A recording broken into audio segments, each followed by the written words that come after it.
আসসালামু আলাইকুম। সুপ্রিয় হোমিওপ্যাথিক ডাক্তার ভাই ও বোনেরা, বাংলাদেশ অনলাইন হোমিওপ্যাথিক ফোরাম কর্তৃক আয়োজিত আজকের এই ফেসবুক লাইভ প্রোগ্রাম এর প্রথম পর্বে আপনাদের সকলকে জানাই রাত্রিকালীন অনেক অনেক শুভেচ্ছা ও অভিনন্দন।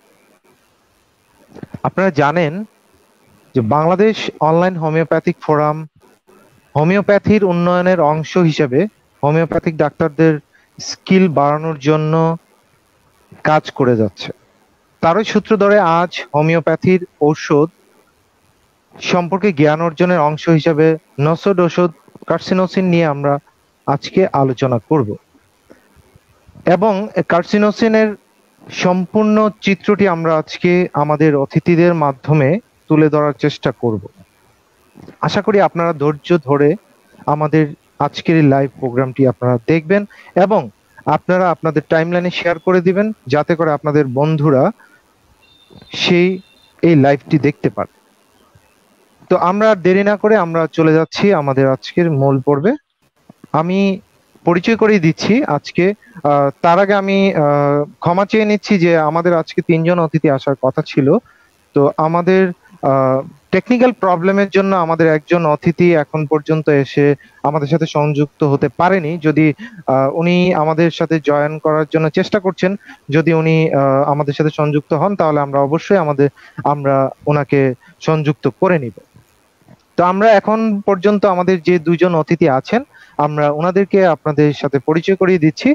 আমি সর্বপ্রথম পরিচয় করিয়ে দিচ্ছি যে আমার ঠিক ডান পাশে যিনি আছেন তিনি হলেন যে ডক্টর মোহাম্মদ মহসিনুজ্জামান, গবেষণা বিষয়ক উপদেষ্টা, বাংলাদেশ অনলাইন হোমিওপ্যাথিক ফোরাম।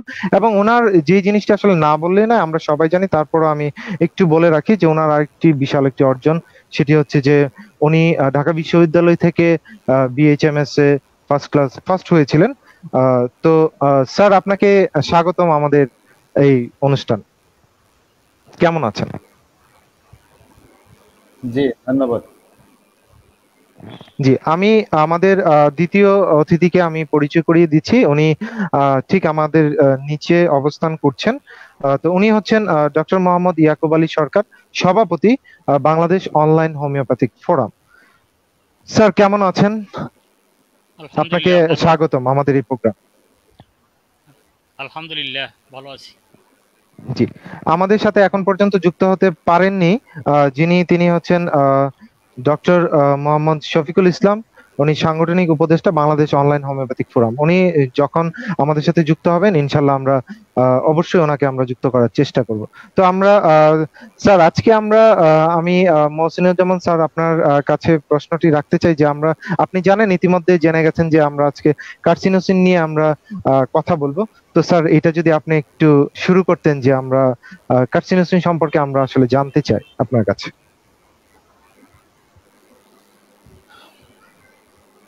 বিসমিল্লাহির রহমানির রহিম। আমি আসলে স্লাইড তৈরি করে নিয়ে আসছি, আমি স্লাইড দেখে দেখে পড়াই। তো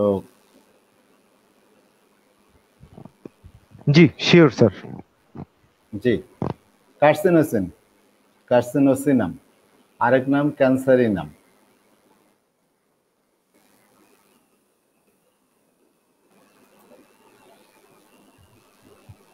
কার্সিনোসিন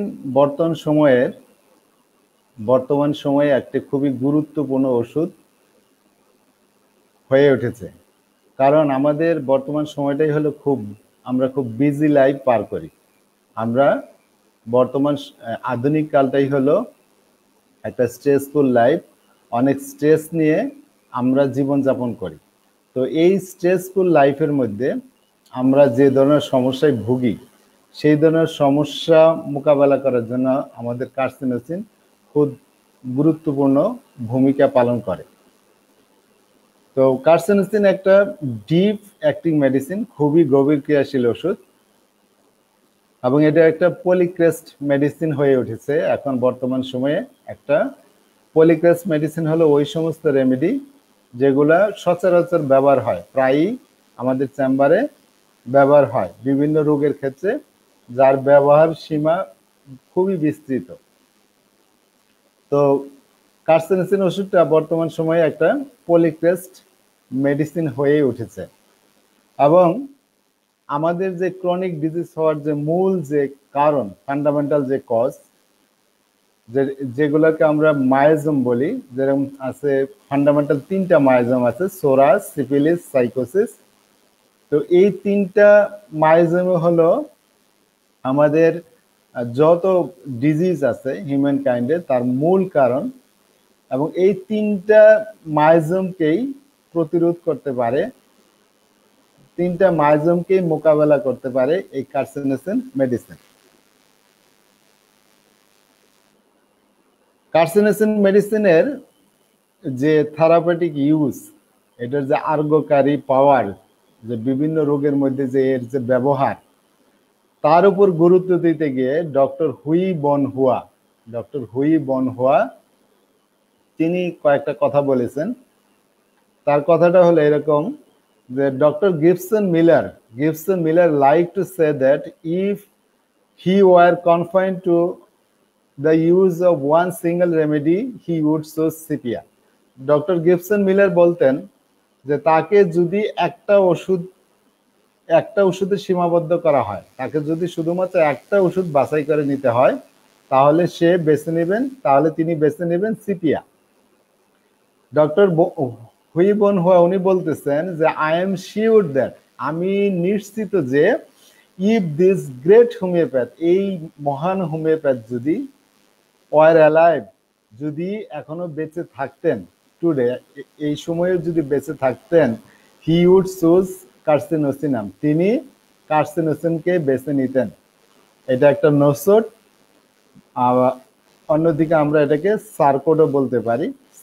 নোসোট হলো ডিজিজ প্রোডাক্ট থেকে যে মেডিসিনগুলো বানানো হয় সেগুলোকে আমরা নোসোট বলি, আর সার্কোট হলো আমাদের যে গ্ল্যান্ডের যে রস আছে, গ্রন্থি, যত গ্রন্থি আছে, গ্রন্থি থেকে যে ওষুধগুলো বানানো হয় সেগুলোকে সার্কোট বলে। তো যেহেতু কার্সিনোসিন ওষুধটা মেমারি গ্ল্যান্ড থেকে নেওয়া হয়েছিল, যেহেতু ব্রেস্ট একটা গ্ল্যান্ড, সেই জন্য অনেকে এটাকে সার্কোট বলে, কিন্তু মূলত একে নোসোট বলাই যুক্তিযুক্ত, কারণ এখানে ডিজিজ প্রোডাক্ট থেকে এটা নেওয়া হয়েছিল। তাহলে ডক্টর হুই বন হুয়া উনি বলতেছেন যদি ডাক্তার গিবসন মিলার একটা ওষুধ যদি বেছে নিতে হয়, সেক্ষেত্রে বেছে নিয়েছিলেন সিপিআর। আর ডাক্তার গিবসন মিলার যদি এখন বেঁচে থাকতেন, তাহলে তিনি অবশ্যই কার্সিনোসিনকে বেছে নিতেন। এই কথা থেকে আমরা বুঝতে পারি যে কার্সিনোসিনের বর্তমান সময়ে এর ব্যবহারের গুরুত্ব কত বেশি। জি, যদিও কার্সিনোসিন ওষুধটা, হ্যাঁ দেখা যাচ্ছে তো, আমি আসলে জি, জি স্যার, স্ক্রিন দেখতে পাচ্ছি না, সেজন্য বলতেছি। জি জি জি, যদিও কার্সিনোসিন মেডিসিন হেনিমিনিয়ান মেথডে প্রুভিং হয় নাই, হেনিমিনিয়ান মেথডে এই ওষুধটা সেইভাবে প্রুভিং হয় নাই, কিন্তু ক্লিনিক্যালি এটা ব্যাপকভাবে ব্যবহৃত হয়েছে, ক্লিনিক্যালি ব্যাপকভাবে এর ব্যবহার হয়েছে। তো কিছু এক্সপিরিয়েন্স ডক্টর, কিছু বিশিষ্ট ডক্টর, এমিনেন্ট ডক্টর, কিছু পণ্ডিত ডাক্তার, ফিজিশিয়ান, তারা এই ওষুধটা নিয়ে অনেক গবেষণা করেছেন, অনুসন্ধান করেছেন, এবং এই ওষুধের ব্যবহারের উপর জোর দিয়েছেন, হ্যাঁ, অনুনয় বিনয় করেছেন, এবং এই ওষুধের যে থেরাপিউটিক পাওয়ার, আরোগ্যকারী যে ক্ষমতা, তার সাক্ষ্য দিয়েছেন। মানে এই ওষুধটাকে অনেক অভিজ্ঞ ডাক্তাররা আমাদের সামনে নিয়ে আসছেন, এর অনেক লক্ষণ দেখিয়েছেন, যে বিভিন্ন এটার যে আরোগ্যকারী ক্ষমতা, এটা যে বিশাল, সেগুলোর উপর তারা জোর দিয়েছেন, আমাদেরকে দেখিয়ে দিয়েছেন। তো বর্তমান সময়ে আমরা যে ওষুধগুলো ব্যবহার করি, যেগুলো আমাদের বহুল ব্যবহৃত গভীর ক্রিয়াশীল মেডিসিন, যেরকম সিপি আছে, সালফার আছে, লাইকোপোডিয়াম আছে, ফসফরাস আছে, এবং অন্যান্য যে সমস্ত আরো কনস্টিটিউশনাল মেডিসিন আছে, কার্সিনোসিনের অবস্থান ঠিক ওই সমস্ত মেডিসিনের কাতারে পৌঁছে গেছে। এমনকি বলা যায় যে তাদেরকেও পেছনে ফেলছে, তাদেরকেও ছাপিয়ে আরো আগিয়ে গেছে এই কার্সিনোসিন মেডিসিন। এবার আসেন আমরা কিছু এই কার্সিনোজেন ওষুধের হিস্টোরি জানি, হিস্টোরিক্যাল ব্যাকগ্রাউন্ড জানি যে কোথা থেকে কিভাবে কার্সিনোজেনের ব্যবহার শুরু হলো। কার্সিনোজেন ওষুধটা প্রথম ব্যবহার করেন ডক্টর জেমস টাইলার কেন্ট। প্রথম ব্যবহার করেন ডক্টর জেমস টাইলার কেন্ট। তিনি এই ওষুধটার নাম দিয়েছিলেন কার্সিনোমা। ওষুধটার নাম দিয়েছিলেন কার্সিনোমা এবং তিনি এটা ব্যবহার করেছেন অনেক বছর এবং তিনি এটা নিয়েছিলেন একটা ব্রেস্টের ক্যান্সার থেকে, এক মহিলার ব্রেস্টের ক্যান্সার থেকে, যেখানে ব্রেস্টের ক্যান্সার থেকে ও ক্যান্সারটা ছিল ওপেন ক্যান্সার এবং সেখান থেকে স্বচ্ছ কালারলেস বর্ণহীন পানির মতো ডিসচার্জ যাচ্ছিল, সেইখান থেকে অল্প পরিমাণে নিয়ে তিনি পোটেন্টাইজ করেন এবং সেইগুলা তিনি বিভিন্ন অ্যাডভান্স ক্যান্সার কেসে সন্তোষজনকভাবে ব্যবহার করেন। ডক্টর কান্ট নিজে বলেছেন যে কার্সিনোমা মানে এই কার্সিনোজেন ওষুধটা relieves the sharp burning tearing pain. এটা তীক্ষ্ণ ব্যথা, তারপর হচ্ছে জ্বালাকর ব্যথা, ছিঁড়ে ফেলার মতো ব্যথা, এই ধরনের ব্যথা কি করে উপশম দেয়, রিলিফ দেয়।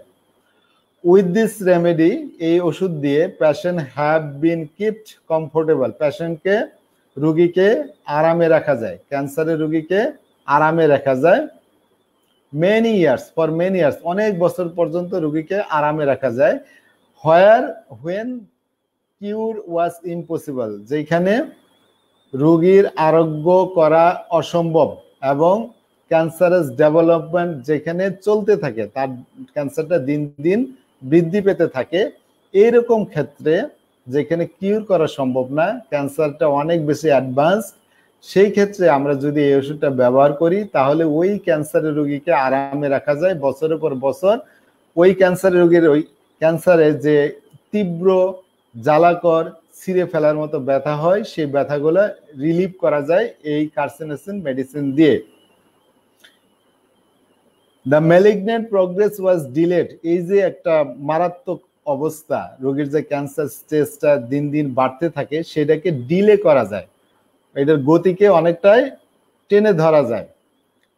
Suffering usually accompany the condition were avoided, এবং এই ক্যান্সার অবস্থার সাথে যে রোগীর যে কষ্টগুলা হয় সেগুলাকে মোটামুটি রোগীকে মানে অ্যাভয়েড করা যায়, মানে তার কষ্ট কমানো যায়। আপনি যদি কার্সিনোজেন ওষুধটাকে কোনো ক্যান্সার রোগী যেখানে তার ক্যান্সার অবস্থা দিন দিন বাড়তেছিল, আরোগ্য করা সম্ভব না, এরকম রোগীর ক্ষেত্রে আপনি যদি ওষুধটা দেন তাহলে রোগীকে অনেক বছর আপনি আরামে রাখতে পারবেন, তার ব্যথা কমে যাবে এবং তার যে এই যে ম্যালিগন্যান্ট ডিজিজটা যে বাড়তেছিল সেটা অনেকটাকে থামানো যাবে এবং এই ম্যালিগন্যান্ট অবস্থার কারণে তার যে সাফারিং গুলা হইতো সেগুলাকে অ্যাভয়েড করা যাবে। এই কথাগুলা আমি যে কথাগুলো বললাম এটা কেন্টের, আপনার যদি ওনার যে কেন্টস নিউ রেমেডিস, ক্লিনিক্যাল কেসেস এবং লেসার রাইটিংস, অ্যাফোরিজম অ্যান্ড প্রিসিপস বইটা আছে, বিজেন পাবলিকেশন বের করেছে, সেখানে আপনি এই কথাগুলো পাবেন পেজ নাম্বার 523 থেকে 524 নাম্বার পৃষ্ঠায়। তাহলে দেখা যাচ্ছে এই ওষুধটা প্রুভিং না হয় নাই, তারপরেও শুধুমাত্র ডাক্তার কেন্ট নসুড এই নিজে এটা তৈরি করেছেন এবং এই নসুডটা তৈরি করেছেন ক্যান্সারের থেকে ফ্লুইড নিয়ে এবং ক্যান্সারের রোগীর মধ্যে এই ওষুধটা প্রয়োগ করছেন। এই ক্ষেত্রে কিন্তু তখন প্রুভিং করা ছিল না, উনি জাস্ট শুধু এইভাবে ব্যবহার করেছেন এবং রোগীতে তিনি ভালো একটা রিলিফ দিতে সক্ষম হয়েছেন।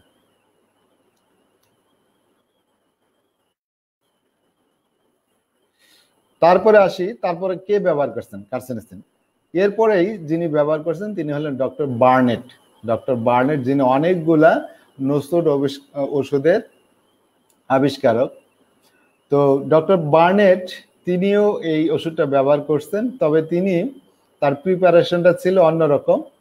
তিনি একটা স্কিরাস ক্যান্সার, যেগুলো খুবই শক্ত হয়, স্কিরাস ক্যান্সার, সেই স্কিরাস ক্যান্সার থেকে তিনি এই ওষুধটা তৈরি করেন এবং এটার নাম দেন স্কিরিনাম। মার্কেটে কার্সিনোজেন এবং স্কিরিনাম দুইটা ওষুধই পাওয়া যায়, তবে স্কিরিনাম ইদানিং একটু কম পাওয়া যায়। খোঁজ নিলে অনেকেই পাবেন। একসময় বিটি কোম্পানি থেকে আসতো, এখন পাওয়া যায় কিনা জানি না। তো স্কিরিনাম থেকে ডক্টর বার্নেট এই ওষুধটা, ডক্টর বার্নেট স্কিরাস ক্যান্সার থেকে এই ওষুধটা তৈরি করেছিলেন এবং সেটা নাম দিয়েছিলেন স্কিরিনাম, আরেক নাম হলো ডুরাম। তো তিনি নিজের উপরে এই ওষুধের একটা ফ্র্যাগমেন্টারি প্রুভিং করছিলেন, একটা আংশিক প্রুভিং করছিলেন, এবং তিনি প্রুভিং করার সময় একটা লক্ষণ পান, সেটা হলো তার নাভি বরাবর একটা ট্রিমেন্ডাস সিঙ্কিং সেন্সেশন, যার নাভিটা একদম ডুবে যাচ্ছে, নাভির পাশটা যেন একদম খোলা, একটা খোলা এইরকম একটা অনুভূতি এই ওষুধ প্রুভিং করার সময় পেয়েছিলেন। তারপর ডাক্তার বার্নেট তিনি ব্রেস্ট টিউমারের ক্ষেত্রে এই ওষুধ দিয়ে, স্কিরিনাম দিয়ে অনেকগুলো ব্রেস্ট টিউমার আরোগ্য করেছেন। তারপরে মানুষের শরীরে যে গ্ল্যান্ড যেগুলো খুব হার্ড থাকে, হার্ড গ্ল্যান্ড, সেগুলো আরোগ্য করেছেন। তিনি একটা রোগীর কথা বলেছেন যে রোগীর ভাই ছিল সার্জন, রোগীর গলার মধ্যে অনেকগুলো হার্ড গ্ল্যান্ড ছিল, গ্ল্যান্ড ফুলে হার্ড হয়ে আছিল, অনেকগুলোই সার্জন রিমুভ করেছিলেন, তবে একটা গ্ল্যান্ড ছিল অনেক শক্ত, সেটা ডাক্তার বার্নেট স্কিরিনাম ওষুধ প্রয়োগ করে আরোগ্য করেন। এছাড়াও ডাক্তার বার্নেট এই ওষুধটার ব্যবহার করেছেন রক্তক্ষরণে, যেখান থেকে রক্তক্ষরণ হয়, বিশেষ করে যদি ভেরিকোজ ভেন থেকে রক্তক্ষরণ হয়, তারপরে কোনো ক্যান্সার থেকে রক্তক্ষরণ হয়, বা শরীরের অন্যান্য স্থান থেকে যদি রক্তক্ষরণ হয়, সেখানে এই ওষুধটা ব্যবহার করেছেন। তারপরে ভেরিকোজ ভেইন, মানুষের হাতে ও পায়ে যে ভেরিকোজ ভেন, রক্তের যে শিরাগুলো ফুলে যায়, সেগুলো কালার হয় পার্পল, নীলচে বেগুনি কালার, লালচে বেগুনি কালার।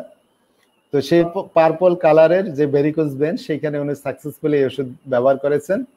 এছাড়াও তিনি আরেকটা ব্যবহারের কথা বলেছেন, সেটা হলো সুতা কৃমির মধ্যে, যেখানে অনেক ওষুধ ব্যবহার করেও রোগীকে কৃমি মুক্ত করা যায় না, সিনা ফেলিউর হয়, অন্যান্য ওষুধ ফেলিউর হয়, সেখানে দেখা যায় যে স্কিরিনাম 200 পটেন্সি ব্যবহার করলে কৃমি বের হয়ে আসে। এরপরে ডাক্তার ক্লার্ক, তিনি ছিলেন ডাক্তার বার্নেটের সহকর্মী, একই সাথে দুইজন ছিলেন।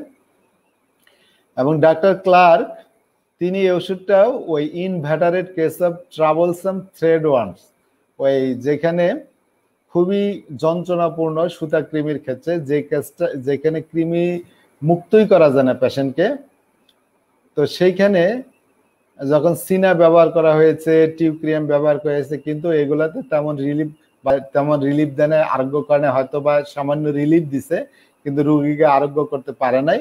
সেই ধরনের কেসে তিনি এই কৃমির ক্ষেত্রে এই স্কিরিনাম ওষুধটা ব্যবহার করেছেন এবং সাকসেসফুলি ব্যবহার করেছেন। এই কথাগুলো আপনারা ক্লার্কের যে ডিকশনারি অফ প্র্যাকটিক্যাল ম্যাথমেটিকা সেখানে পাবেন। এরপরে একটা লম্বা সময় ধরে এই ওষুধের কেউ ব্যবহার করে নাই, এই ওষুধ নিয়ে কেউ রিসার্চ তো করে নাই। তবে ডক্টর বরিকের বইয়ে কয়েকটা লাইন পাওয়া যায় কার্সিনোজেন ওষুধ সম্পর্কে। বরিকের যে পকেট ম্যানুয়াল অফ ম্যাথমেটিকা আছে, সেখানে কয়েকটা লাইন আছে। এছাড়াও আরো কিছু অথর, যেরকম ডক্টর নেভেল, ডক্টর এম লি হান্ট কুপার। ডক্টর এম লি হান্ট কুপার হলো বিখ্যাত ডক্টর রবার্ট টি কুপারের ছেলে, সে ওষুধটা নিয়ে গবেষণা করেছে। রবার্ট টি কুপারকে আমরা চিনি, তিনি একজন বিখ্যাত হোমিওপ্যাথিক ক্যান্সার চিকিৎসক ছিলেন। তো এই রবার্ট টি কুপারের ছেলে ডক্টর এম লি হান্ট কুপার, তিনি ওষুধটা নিয়ে গবেষণা করেছেন। এছাড়া বারফোর্ড, ওনারা বেশ কিছু কেস পাবলিশ করেন, যেগুলো কার্সিনোজেন দিয়ে সাকসেসফুলি আরোগ্য করেছেন। এই কথাগুলা লিখেছেন ডক্টর জর্জ বিতলকাস, তার ম্যাথমেটিকা ভিভাতে পাবেন, ভলিউম 7-এ। সবচেয়ে বেশি কার্সিনোজেনকে বর্তমান সময়ে এই যে জনপ্রিয় ওষুধ হিসাবে তুলে আনার জন্য এই ওষুধকে একটা জনপ্রিয় ওষুধ বানানোর পিছনে যার সবচেয়ে বড় অবদান, তিনি হলেন DM Foubister. Donald MacDonald Foubister. তো তিনি 1952 সালে তিনি লক্ষ্য করেন যে যে সমস্ত মায়েরা ক্যান্সারে আক্রান্ত ছিল কিন্তু প্রেগন্যান্ট ছিল, বাচ্চা প্রসব করেছে ওই ক্যান্সার অবস্থায়, তিনি দেখেন তাদের বাচ্চাদের মধ্যে আলাদা কিছু বৈশিষ্ট্য আছে। একটু বলে নেই যে রয়্যাল লন্ডন হোমিওপ্যাথিক হসপিটাল যেটা আছে ইংল্যান্ডের, সেইখানে ডাক্তার ছিলেন ওইখানে ডক্টর এই ডিএম ফুভিস্টার, এবং তিনি ওইখানে শিশু চিকিৎসক হিসেবে অনেকদিন ওইখানে কাজ করেছেন। তো ওইখানে থাকা অবস্থায় তিনি দেখেন যে অনেকগুলা বাচ্চা যাদের মা ক্যান্সারে আক্রান্ত ছিল তাদের মধ্যে বিশেষ কিছু বৈশিষ্ট্য তিনি লক্ষ্য করেন। তিনি দেখেন সেই বৈশিষ্ট্যগুলোর মধ্যে ছিল যে তাদের বাচ্চাদের যে স্ক্লেরোটিক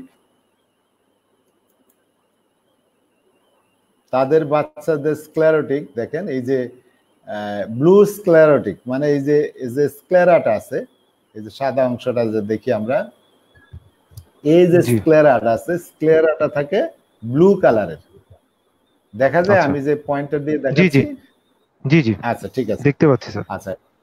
আচ্ছা তাদের এই চোখের সাদা অংশটা থাকে ব্লু কালারের, এই একটা বৈশিষ্ট্য দেখতে পান। ওকে। তারপরে দেখেন তাদের বাচ্চাদের গায়ের যে কালার সেটা ক্যাফে-লেট কমপ্লেক্সন, মানে যদি আমরা দুধের মধ্যে কফি মিক্স করি তাহলে যে ধরনের কালার হয়, এই যে বাচ্চার কালারটা দেখেন, গায়ের কালার, এদের বাচ্চাদের প্রায় গায়ের কালার এরকম হয়। আচ্ছা।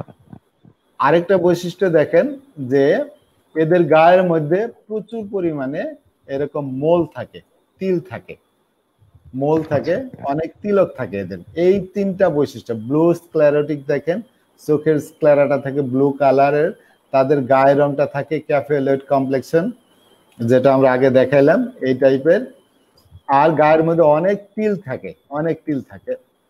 তারপরে উনি এটা নিয়ে গবেষণা করা শুরু করলেন এবং এই ধরনের যত কেস পেয়েছেন সবগুলা একত্র করা শুরু করলেন, এবং তিনি মনে করলেন যে এই বৈশিষ্ট্যগুলা অবশ্যই কার্সিনোজেন ওষুধের বৈশিষ্ট্য হবে, কারণ এগুলাই ছিল তার ফ্যামিলি হিস্টোরি, ছিল তাদের মায়েদের ক্যান্সারের হিস্টোরি, এবং তিনি এই সমস্ত বাচ্চাদের ক্ষেত্রে যখন কার্সিনোজেন ওষুধটা ব্যবহার করলেন সেইখানে উল্লেখযোগ্য পরিমাণ তিনি সফলতা লাভ করলেন। তো এইভাবেই শুরু হলো ডক্টর ডোনাল্ড ফুভিস্টারের এই কার্সিনোজেনের ব্যবহার, এবং তিনি এটা কিন্তু দিন দিন এটার অবস্থা এইটা নিয়ে অনেক গবেষণা করছেন এবং এটার অনেক লক্ষণ তিনি কালেক্ট করেছেন।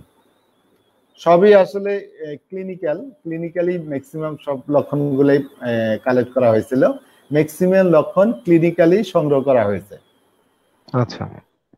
এর ভিতরেই ডক্টর উইলিয়াম লিস টেম্পলেটন তিনি একটা মানে প্রুভিং করেন, সেটা ওই সালেই 52-53 সালে 9 জন ব্যক্তির উপরে তিনি এটা প্রুভিং করেন, একটা ভেরিটেবল প্রুভিং, একদম সাচ্চা প্রুভিং যেটাকে বলে। সেই প্রুভিং এ তিনি 30 পাওয়ার এবং 40 পাওয়ার ডাইলিউশন এটা ইউজ করেছিলেন। এছাড়া ডক্টর ফুভিস্টার নিজের শরীরের উপরে 200 পটেন্সিতে এটা প্রুভিং করেন। তো যাই হোক, ওনারা যে কার্সিনোজেনটা ব্যবহার করেছিলেন সেটা বানিয়ে দিয়েছিল ডক্টর ইংল্যান্ডের একটা কোম্পানি, ন্যানসেল কোম্পানি, সেখান থেকে এটা তৈরি করা হয়েছিল, এবং আনফরচুনেটলি এটার অরিজিন কোথা ছিল সেটা এখনো জানা যায় না। আচ্ছা। তো যাই হোক, তো সেখান থেকে দিন দিন এই ওষুধটার ডেভেলপমেন্ট হইতে থাকে এবং পরবর্তীতে আরো অন্যান্য অনেক ডাক্তার ভূমিকা রাখেন। তার মধ্যে আছে কয়েকজনের নাম উল্লেখ করি যারা এই ক্লিনিক্যালি এই ওষুধটার ইনরিচ করেছে, আরো সমৃদ্ধ করেছে এই ওষুধের লক্ষণগুলা। তার মধ্যে আছিল ডক্টর ইমব্যারেস, নাম উচ্চারণ করাও কঠিন, ডক্টর জেমস রুইনসি, doctor Twentyman, doctor J Hui Bon Hoa. উনি একটা লিখেছিলেন যে এই ওষুধের উপরে, কার্সিনোজেনের উপরে তিনি একটা প্রবন্ধ লিখেছিলেন ব্রিটিশ হোমিওপ্যাথিক জার্নালে। সেইখানে কিন্তু ওই কথাটা বলছিলেন যে ডাক্তার গিবসন মিলার যদি বেঁচে থাকতেন তাহলে তিনি এই ওষুধটাকে বাছাই করে নিতেন। এছাড়া doctor Paschero, doctor Shapiro, doctor George Vithoulkas, doctor Catherine Coulter, doctor J Dorothy, doctor Marcos Jimenez, doctor doctor তার একটা বই আছে ডিকশনারি ম্যাথমেটিক অফ নোসোডের উপরে, সেখানেও এই ওষুধ সম্পর্কে অনেক লক্ষণ আপনারা পাবেন। জুলিয়ানের ম্যাথমেটিক এটা পাওয়া যায়। তারা সবাই ওষুধকে আরো সমৃদ্ধ করেছেন। এবার আসেন যে কার্সিনোজেন ওষুধটা যে তৈরি করে এর মেইন সোর্সটা কি, কোথা থেকে এটা তৈরি করা হয়। তো মেইন যে সোর্স, যেটা মূল সোর্স, একটা হচ্ছে ডাক্তার কেন্ট ওরা যেটা ব্যবহার করেছেন, খুব সম্ভবত ডাক্তার এই যে ন্যানসন যে এটা নিয়েছিলেন তৈরি করেছিলেন, সেটাও হয়তো এই ব্রেস্ট টিউমার থেকে তৈরি করা হয়েছিল। তারপরে এছাড়া স্টোমাকের ক্যান্সার থেকে তৈরি করা হয় এটা। তারপরে ইউরিনারি ব্লাডারের যে ক্যান্সার হয় সেখান থেকেও তৈরি করা হয়। ইন্টেস্টিনামের বিভিন্ন জায়গায় যে ক্যান্সার হয় সেখান থেকেও অংশ নিয়ে এই কার্সিনোজেন তৈরি করা হয়। ব্রেস্টের স্কিরাস ক্যান্সার থেকে তৈরি করা হয়, সেটাকে আসলে স্কিরিনাম বলে। তারপরে পালমোনারি যে ক্যান্সার হয় লাংসের, সেখান থেকে ওই ওষুধটা তৈরি করা হয়। এগুলোর বিভিন্ন নাম আছে। তো এগুলো সবগুলো রয়্যাল লন্ডন হোমিওপ্যাথিক হসপিটালে ব্যবহার হইতো, সেখান থেকে কালেকশন বিভিন্ন অপারেশন করে রয়্যাল লন্ডন হোমিওপ্যাথিক হসপিটালে একসময় ক্যান্সার রোগীদের সহ অপারেশন হতো। এখন বর্তমানে অবশ্য হয় না, শুধু আউটডোর চালু। তো সেইখান থেকে এই অপারেশন করে এগুলো সংগ্রহ করে এই ওষুধগুলো বানানো হয়। তো ডক্টর ডিএম ফুবিস্টার তিনি বিভিন্ন প্রিপারেশন তৈরি করেছেন, বিভিন্ন প্রিপারেশন ইউজ করেছেন। তিনি বলেছেন মোটামুটি সব প্রিপারেশন, সেটা স্টোমাক থেকেই হোক বা ইউরিনারি ব্লাডার থেকেই হোক বা অন্য যেখান থেকেই বানানো হোক, সবগুলোর কাজ মোটামুটি একই ধরনের কাজ করে। এছাড়া আরো অনেক কার্সিনোজেনের প্রিপারেশন আছে, এখানে অনেকগুলো নাম আছে, আমি জাস্ট শুধু নামগুলো লিখে নিয়ে আসছি। তো অনেক ধরনের আছে কার্সিনোজেনের প্রিপারেশন আছে।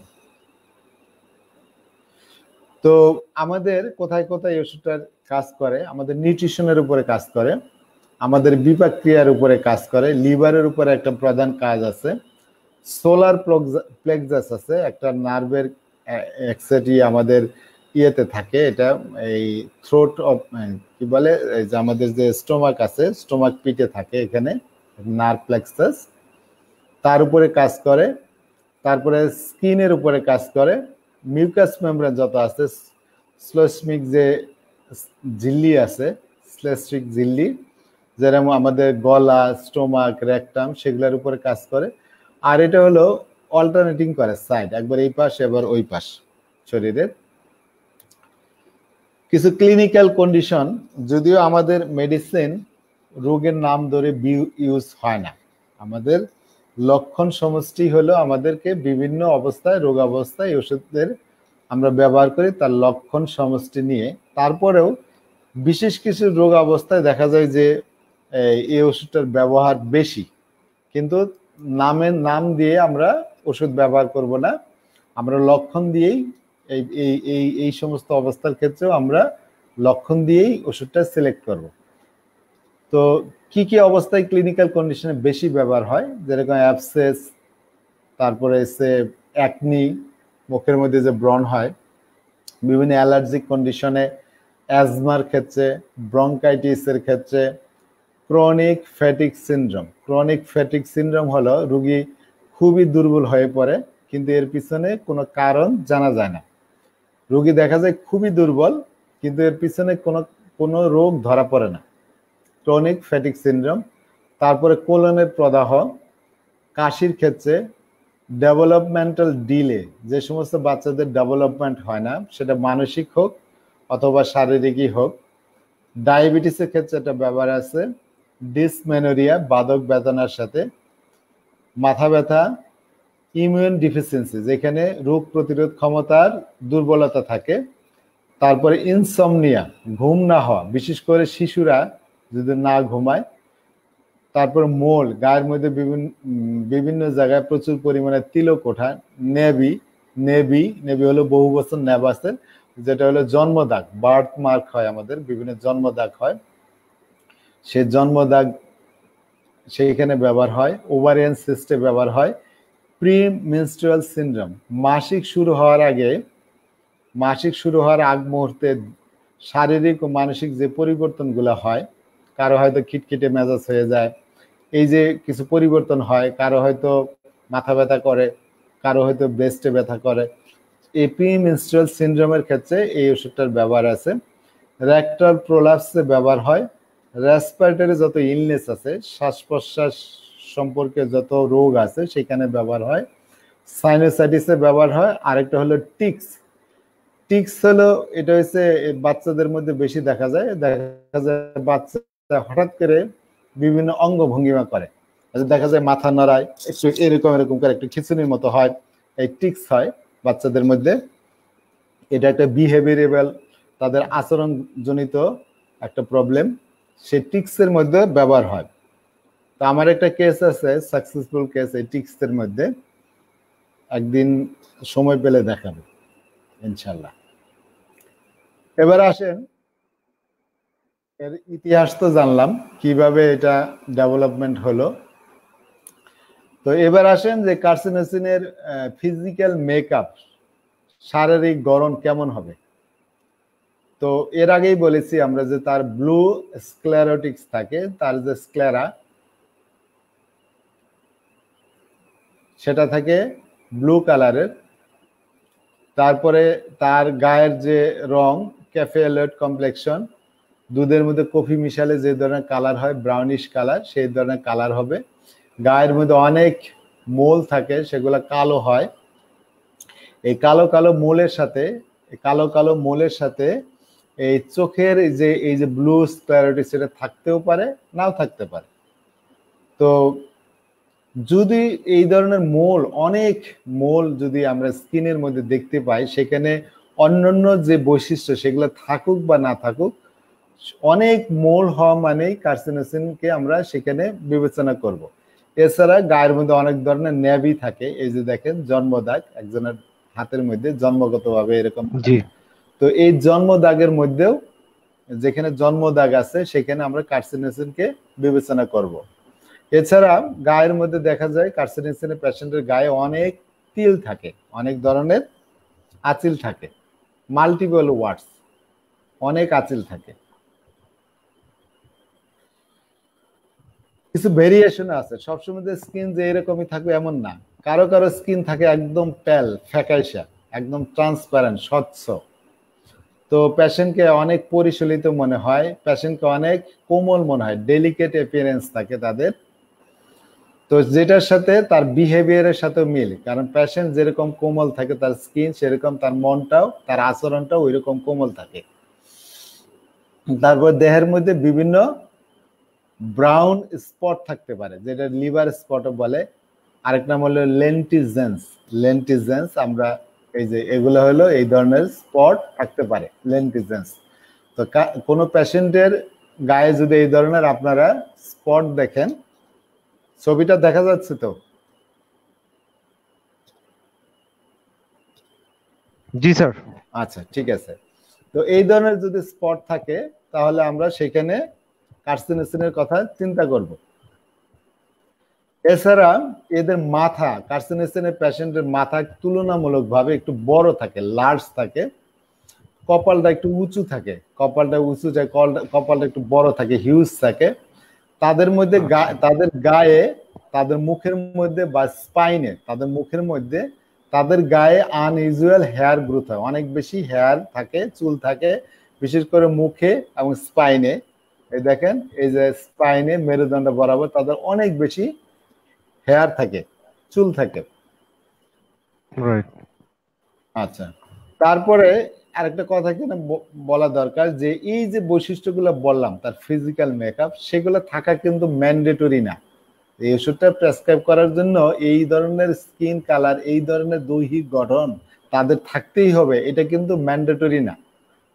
তো আমরা যদি অন্যান্য লক্ষণ পাই, যে অনেক লক্ষণ আছে, সেগুলো পেলে আমরা কার্সিনোসিন ব্যবহার করব। তবে এই ধরনের লক্ষণগুলো যদি পাওয়া যায়, কার্সিনোসিনের রোগীর ক্ষেত্রে আমরা এই ধরনের লক্ষণগুলো আশা করতে পারি। এই ধরনের লক্ষণযুক্ত পেশেন্টদের মধ্যে কার্সিনোসিন বেশি ব্যবহৃত হয়।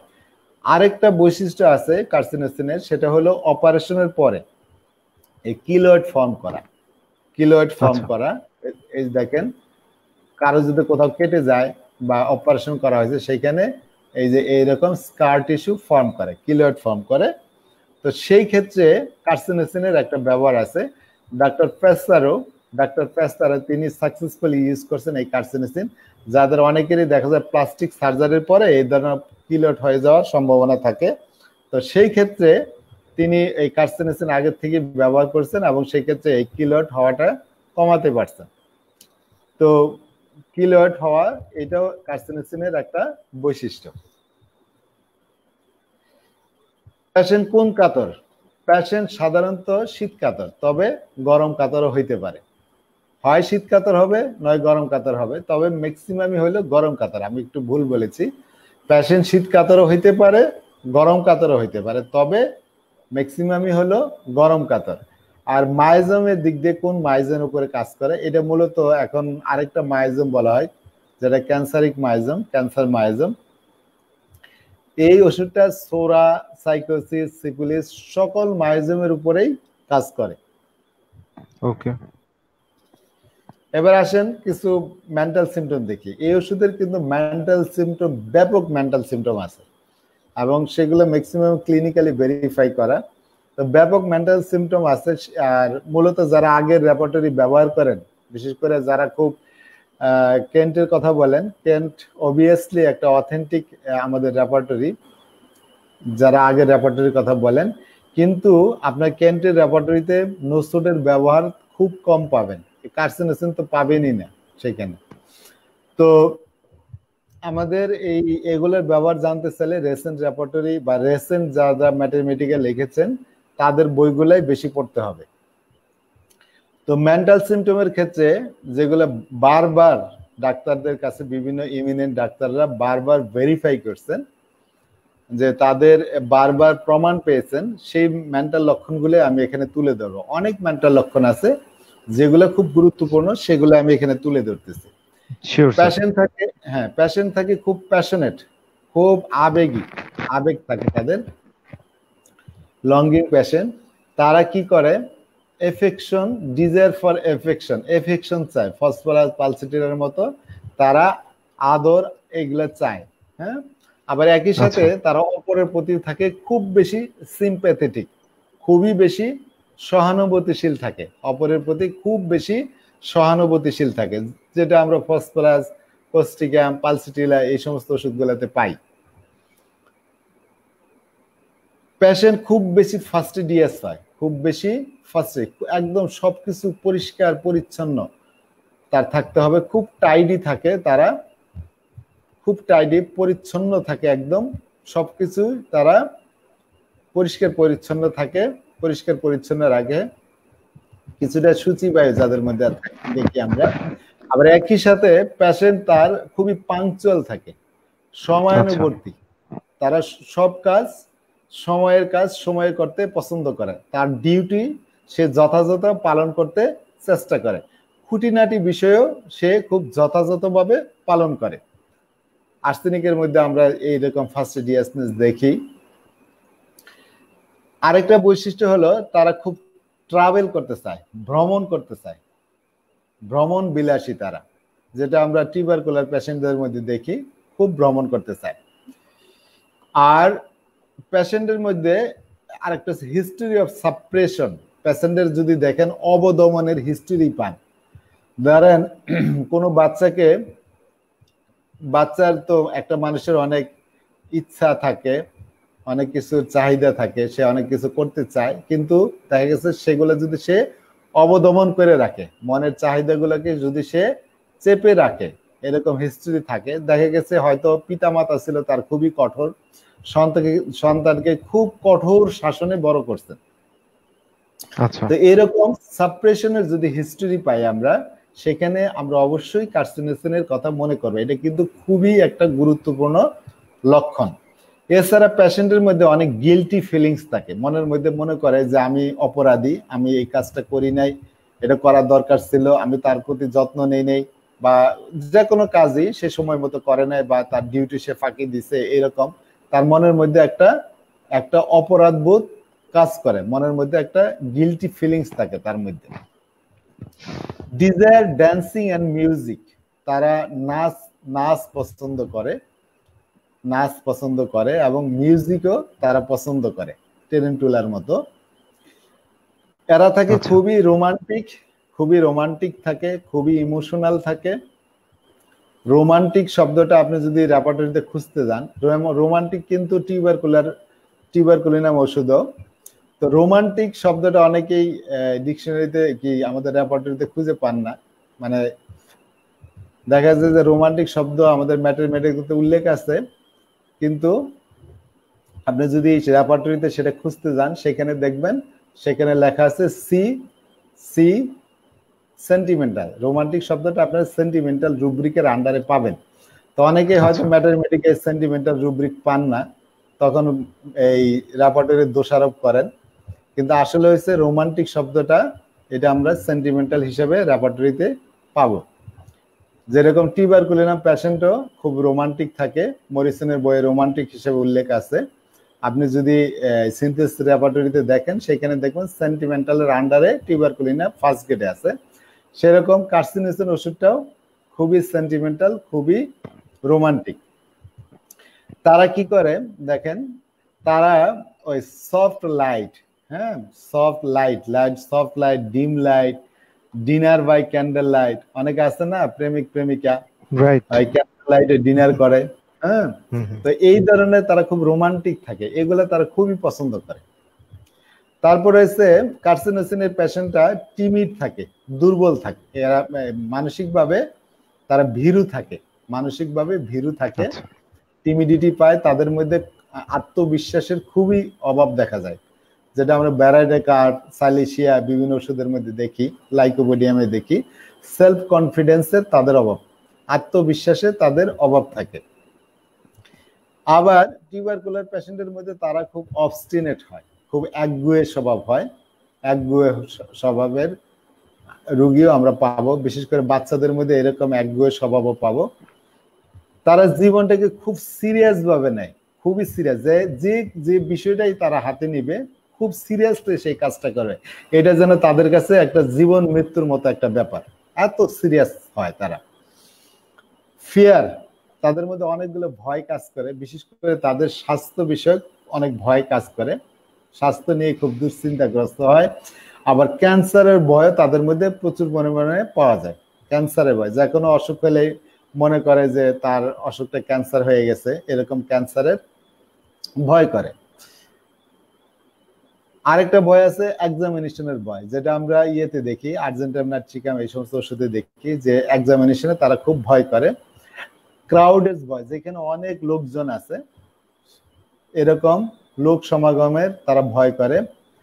তারপর হাইটস এর ভয় করে, আর্জেন্টাইন নাট্রিকার মতো উচ্চতার ভয় আছে। আরেকটা ভয় আছে যেটাকে বলে ক্লস্ট্রোফোবিয়া। ক্লস্ট্রোফোবিয়াটা হলো সংকীর্ণ স্থানের ভয়। ধরেন যে প্লেসটা একদম সংকীর্ণ, ধরেন কোন একটা কক্ষ খুবই সংকীর্ণ, এই যে লিফটের ভিতর, এটাকে একটা সম্পূর্ণ সংকীর্ণ জায়গা। তারপরে হচ্ছে এই যে আন্ডারপাস আছে, এই যে আমাদের ইয়েতে আছে কি বলে গুলিস্তান আছে আন্ডারপাস, কারণ বাজারও আছে, এরকম সংকীর্ণ প্লেসে সে খুবই ভয় পায়। মানে যেখানে দরজা জানলা বন্ধ নাই, কোনো বিপদে পড়লে সহজে বেরোইতে পারবে না, এরকম স্থানে সে খুবই ভয় পায়, ক্লস্ট্রোফোবিয়া। আর্জেন্টাইন নাট্রিকামে কিন্তু ক্লস্ট্রোফোবিয়া আছে, তাহলে আর্জেন্টাইন নাট্রিকামের সাথে তার অনেকগুলো মিল। তারপরে এনিম্যালের ভয় করে, এনিম্যালকে ভালোবাসে আবার এনিম্যালকে ভয়ও করে সে। ডিফিকাল্ট কনসেন্ট্রেশন, কোনো বিষয়ে মনোসংযোগ করতে পারে না, পড়াশোনায় মনোসংযোগ করতে পারে না, কোনো কাজে মনোসংযোগ করতে পারে না। আবার মেন্টাল রিটার্ডেশন আছে, অনেক বাচ্চা দেখবেন বুদ্ধি প্রতিবন্ধী, এই বুদ্ধি প্রতিবন্ধী মানসিক প্রতিবন্ধী, তাদের ক্ষেত্রেও দেখা যায় তাদের যে একটা ডেভেলপমেন্টাল ডিলে হয়, সেটা মানসিক ডেভেলপমেন্ট তাদের বয়স অনুযায়ী ডেভেলপমেন্ট হয় না, সেই ক্ষেত্রে আমরা এই ওষুধটাকে চিন্তা করব। অ্যাভারশন টু রেপ্রিমেন্ট, তারা কোনো ধরনের ভর্ৎসনা, তাদেরকে কেউ একটু বকাবকি করলো, এগুলা সে পছন্দ করে না। বা তার বিরোধিতাও পছন্দ করে না। তারপরে তার অ্যাংজাইটি আছে, অনেক বেশি দুশ্চিন্তা, অ্যান্টিসিপেটরি ওয়ারিজ আছে, অনেক দুশ্চিন্তা আছে। ধরেন ওই যে যেটা আমরা আর্জেন্টিনা ট্রিকামে দেখি, আগের থেকে ভয় পেতে থাকে বিষয় নিয়ে। তো এই অ্যান্টিসিপেশনের ক্ষেত্রেও এই ওষুধটা একটা বড় মেডিসিন। স্যাডনেস থাকে, তার অনেক কষ্ট থাকে, দুঃখ থাকে, কিন্তু সে কাঁদতে পারে না, ন্যাট্রামিউরের মতো সাইলেন্ট স্যাডনেস থাকে, তার স্যাডনেস থাকে, ক্যান নট উইপ, কাঁদতে পারে না। Trifle things hurts him but she can not show it, ছোটখাটো বিষয় তাকে আঘাত করে, তার মনে আঘাত লাগে, কিন্তু সেগুলোকে সে প্রকাশ করে না, সে দেখায় না, বাইরে প্রকাশ করে না। এর আরেকটা বৈশিষ্ট্য হলো সে সিপিআর মতো এই বজ্রপাতকে দেখতে খুব পছন্দ করে। থান্ডারস্টর্ম হলে, বজ্রপাত হলে সেটা দেখতে সেটা খুব এনজয় করে, এই একটা বৈশিষ্ট্য আছে তার। তো এই লক্ষণগুলা, যে লক্ষণগুলা বললাম মানসিক লক্ষণ, এগুলা প্রমিনেন্ট। এছাড়াও তার অনেক কিন্তু অনেক লক্ষণ আছে, রেপার্টরিতে আমরা অনেক লক্ষণ দেখতে পাবো।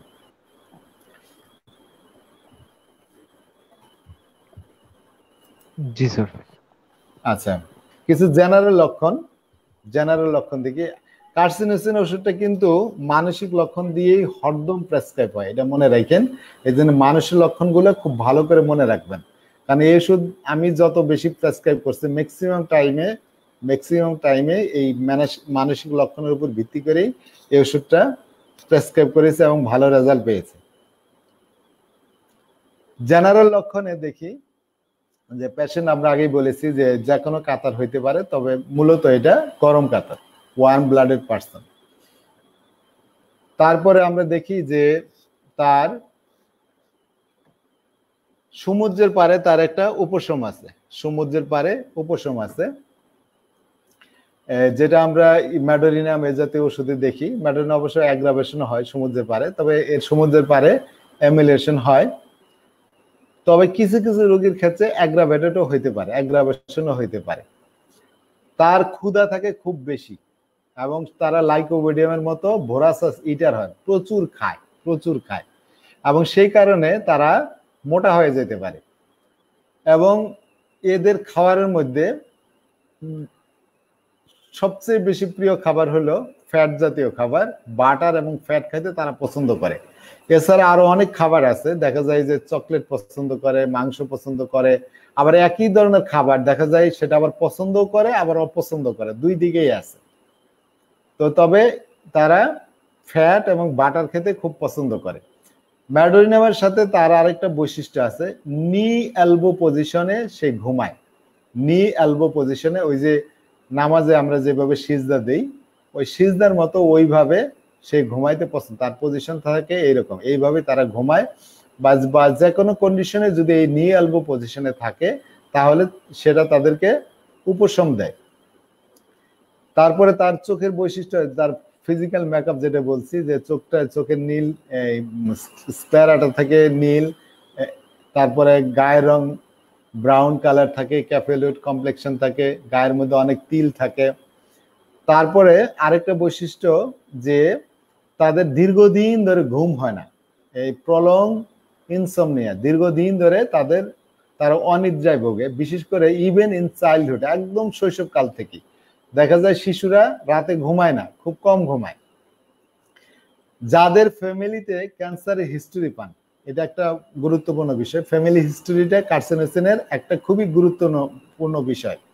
যে ফ্যামিলিতে দেখবেন অনেকগুলো বড় বড় ডিজিজ আছে, ক্যান্সার আছে, ডায়াবেটিস আছে, টিউবারকুলোসিস আছে, আর অনেক ডিজিজ আমরা ফ্যামিলিতে যদি দেখেন অনেক বড় বড় ডিজিজ আছে। সেখানে দেখবেন যদি এরকম পান, তার নিজের হিস্ট্রিতে তো থাকতেই পারে, তবে ফ্যামিলি হিস্ট্রিতে যদি আপনি এগুলো দেখেন যে ক্যান্সার, ডায়াবেটিস এগুলো প্রচুর পরিমাণে পেশেন্টের ফ্যামিলিতে আছে, তাহলে সেই ক্ষেত্রে আপনারা অবশ্যই এই কার্সিনোসিন ওষুধের কথা মনে করবেন। পার্সোনাল হিস্টরিতে, তার ব্যক্তিগত হিস্টরি দেখবেন এক্সেসিভ প্যারেন্টাল কন্ট্রোল, যেটা আমি একটু আগেই বলেছি যে পিতামাতা তাকে কঠোর অনুশাসনে বড় করছে, চাইল্ডহুডটা তার কঠোর অনুশাসনে বড় হয়েছে। তারপর আরেকটা বৈশিষ্ট্য হলো তার প্রলং ফিয়ার দীর্ঘদিন তার মধ্যে কোনো একটা ভয় কাজ করে, তারে এমন একটা ভীতিজনক অবস্থায় রাখা হয়েছে, দীর্ঘদিন সে একটা ভয়ার্ত অবস্থার মধ্যে ছিল, তারপরে সে কার্সিনোসিনের পেশেন্ট হয়ে যেতে পারে। অথবা তার একদম শৈশবকাল থেকেই তার আনহ্যাপিনেস ছিল, বা তার শৈশবকালটা খুব সুখের ছিল না, বা দীর্ঘদিন ধরে তার অসুখী অবস্থা চলেছে, তার পাস্ট হিস্টোরিতে যদি আমরা দেখি এরকম দীর্ঘদিন সে অসুখী ছিল। তো এই ধরনের যদি আমরা বৈশিষ্ট্য পাই, তাহলে তার শারীরিক ও মানসিক ভাবে তার একটা প্রতিক্রিয়া পরে, পরবর্তীতে তারা কার্সিনোসিন পেশেন্টে পরিণত হয়। মনোনিউক্লিওসিস একটা বিশেষ একটা রোগ আছে, এটা এই রোগে হওয়ার পরের থেকে তারা কখনোই আর সুস্থ হয় না। যাদের মধ্যে শৈশবে আমরা অনেক ধরনের শৈশবকালীন যে অসুখগুলো দেখি, মানে শৈশবে যেগুলো হয়, হাম হয়, তারপরে আপনার হুপিং কফ হয়, শৈশবকালে যারা খুবই নানা রকম মারাত্মক ইলনেস, মানে অনেকগুলো রোগে তীব্রভাবে ভুগছে যারা, তাদের মধ্যে আমরা এই কার্সিনোসিন চিন্তা করব যদি এরকম হিস্টরি পাই। বা a child's illness after puberty, পিউবার্টির পরে শিশুদের যে রোগগুলো সাধারণত শৈশবকালে হওয়ার কথা, সেগুলো তাদের পিউবার্টির পরে দেখা দিছে, এরকম যদি হিস্টরি পাই, তাহলে সেখানে আমরা কার্সিনোসিন চিন্তা করব। আরেকটা বৈশিষ্ট্য হলো যেটা থুজার মতো, থুজা আজকাল আরো অনেক ওষুধ আছে, যে ভ্যাকসিনের যদি আমরা প্রচুর হিস্টরি পাই, অনেক ধরনের ভ্যাকসিন নিচ্ছে পেশেন্ট, এবং ভ্যাকসিন নেওয়ার পরে তারা অনেকদিন ভ্যাকসিনের কুফলে ভুগছে যারা, সেই ক্ষেত্রে যদি আমরা এই হিস্টরি পাই যে অনেক ধরনের ভ্যাকসিন তারা গ্রহণ করেছে এবং ভ্যাকসিনের কুফলও হয়েছিল তাদের মধ্যে, সেই ভ্যাকসিন থেকে যদি তাদের কোনো সমস্যা হয়, সেই ক্ষেত্রে আমরা কার্সিনোসিনকে বিবেচনা করব। আর ল্যাককেনের মতো আরেকটা বৈশিষ্ট্য আছে, তার সিমটম গুলা এই পাশ ওপাশ অল্টারনেট করে, একবার বাম পাশে দেখা দেয় আবার ডান পাশে দেখা দেয়। কোনো ক্ষত যদি আরোগ্য হইতে অনেক সময় লাগে, তাহলে সেই ক্ষেত্রে আমরা কার্সিনোসিন চিন্তা করবো। কোথাও যদি স্কার টিস্যু ফর্ম করে, কোনো ইনজুরির পরে বা প্লাস্টিক সার্জারি পরে বা সার্জারির পরে যদি কোথাও এই কিলয়েড ফর্ম করে, সেইখানে আমরা কার্সিনোসিনের কথা চিন্তা করব। হেড ইনজুরি, মাথায় ইনজুরি হওয়ার পরে আমরা সাধারণত আর্নিকা, নেট্রামসাল এই ধরনের ওষুধ চিন্তা করি, এগুলোর কুফলের, হেড ইনজুরির কুফলের ক্ষেত্রে কার্সিনোসিনটা আমরা চিন্তা করব। পোস্ট মেনোপজাল ইলনেস, মহিলাদের যখন রজনিবৃত্তি হয়, মাসিক স্রাব একদম বন্ধ হয়ে যায়, তার পরবর্তীতে তারা যে সমস্ত অসুস্থতায় ভোগে, অনেকের হিট ফ্ল্যাশ হয়, তো সেই ক্ষেত্রেও আমরা কার্সিনোসিন চিন্তা করব। কার্সিনোসিনের আরেকটা বৈশিষ্ট্য আছে যেটা নাক্স ভূমিকার মতো, সে যদি ছোট্ট একটা ঘুম দিতে পারে, হ্যাঁ, ছোট্ট একটা ঘুম দিতে পারলেই তার সকল সমস্যার উপশম হয়ে যায়। যে স্বল্প সময়ের মতো যদি সে ঘুমাইতে পারে, দেখা যায় তার কমপ্লেন্স গুলো সবই কমে যায়, এই একটা বৈশিষ্ট্য। তো মোটামুটি আমাদের 1 ঘন্টা সময় পার হয়ে গেছে। তো মোটামুটি এই ছিল কার্সিনোসিন, যেটা আপনি মানসিক লক্ষণগুলো খুব ভালো করে মনে রাখবেন, সাথে এই শারীরিক লক্ষণগুলো, ফিজিক্যাল যে জেনারেল লক্ষণগুলো খুব ভালো করে মনে রাখবেন। এগুলা মনে রাখলেই আপনি কার্সিনোসিন মোটামুটি প্রেসক্রাইব করতে পারবেন। এছাড়া যদি ফিজিক্যাল লক্ষণ কিছু দেখেন, অনেকগুলো ফিজিক্যাল লক্ষণ আছে, যেরকম আমরা যদি মাথা এবং ঘাড়ের মধ্যে দেখি, তার ওই যে স্ক্লেরার মধ্যে ব্লুইশ কালার, যেটা আগেই বলছি, শিশুদের স্ক্লেরা গুলো ব্লুইশ থাকে। তারপরে উচ্চতায় অনেক উপরে উঠলে তাদের ভার্টিগো হয়, এবং তার উচ্চতার ভয় আছে তাদের মধ্যে, আর্জেন্টাম নাইট্রিকামের মতো। তারপরে তাদের ব্রেনের মধ্যে একটা টাইট ফিলিং, মাথায় একটা চাপ অনুভব করে, একটা সংকোচন অনুভব করে, এবং এই কারণে তারা তখন কি করে, কথা বলতে চায় না, মানুষের সাথে কথাবার্তা বলতে চায় না। তাদের মাথা ব্যথা যেটা হয়, মাথার অনেক গভীরে হয়, ব্রেনের অনেক গভীরে হয়, সেটা আবার থ্রবিং পেইন, বেলাডোনা, পালসিটিলার মতো।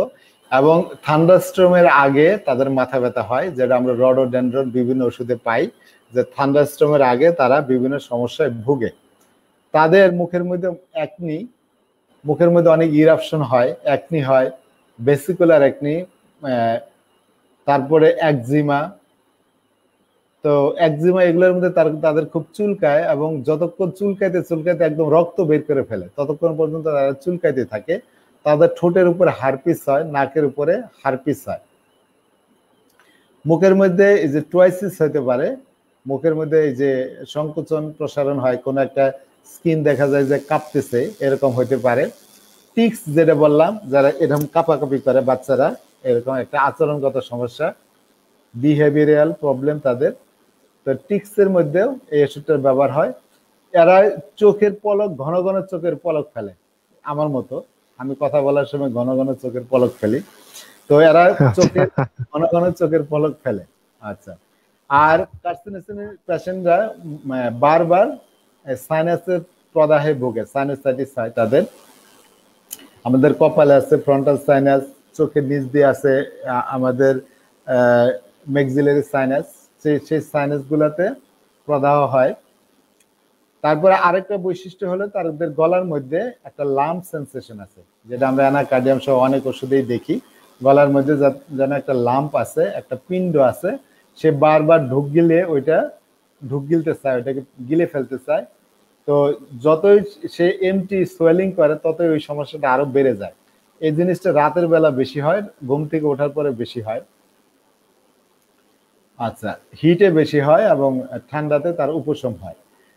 এরা কথা বলার সময় বারবার গলা পরিষ্কার করে। আর্জেন্টাম নাইট্রিগামের সাথে এই দিক দিয়ে মিল আছে, গলাটা বারবার তারা পরিষ্কার করে।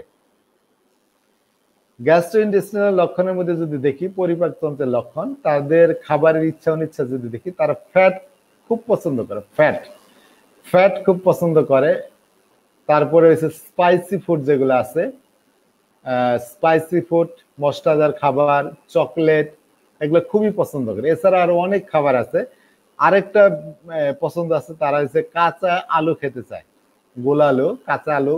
যদি কারোর মধ্যে দেখেন কাঁচা আলু পছন্দ করে, সেক্ষেত্রে এটা চিন্তা করবেন।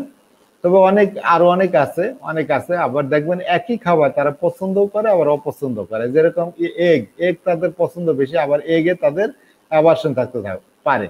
ফ্যাট তারা খুবই পছন্দ করে, আবার ফ্যাটের মধ্যে তাদের অপছন্দ থাকতে পারে। তবে তারা ফ্রুটস পছন্দ করে না, ফল পছন্দ করে না, দুধ পছন্দ করে না। আবার দুধ কিন্তু পছন্দের মধ্যেও আছে, তবে পছন্দের চেয়ে অপছন্দ বেশি, দুধটা অপছন্দ বেশি। তাদের ডিমে অ্যালার্জি হয়, ডিম খেলে গায়ের মধ্যে অ্যালার্জি হয়। তারা খুবই থার্স্টি থাকে। এক তো বলেছি তারা খুব বেশি পেটুক থাকে, প্রচুর খায়। আবার তাদের অনেক বেশি পানি পিপাসা থাকে, এবং যখন খায় ব্রাইনের মতো একবার অনেক পানি খায়।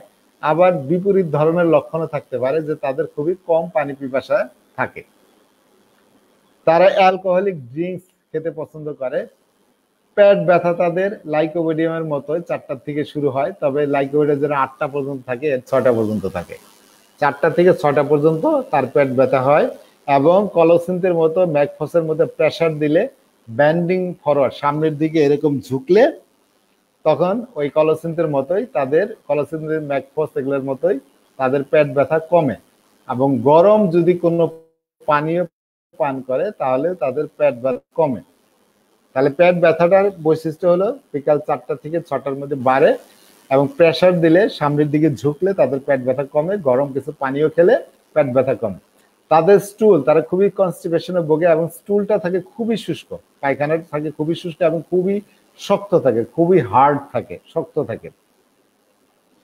তারপরে তাদের যে অ্যাসেন্ডিং কোলন আছে, আমাদের এই যে ডান পাশে থাকে, এখান থেকে কোলনটা উপরের দিকে ওঠে, অ্যাসেন্ডিং কোলন, তারপর ট্রান্সভার্স কোলন, তারপরে ডিসেন্ডিং কোলন, তারপরে রেকটাম হয়ে অ্যানাস হয়ে গেছে।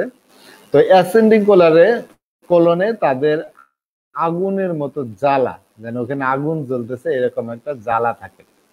অ্যাসেন্ডিং কোলনে কোনো পেশেন্ট যদি দেখায় যে আমাদের এই রিজনটাতে আগুনের মতো জ্বলে, তো সেই ক্ষেত্রে আপনি কার্সিনোসিনের কথা চিন্তা করবেন।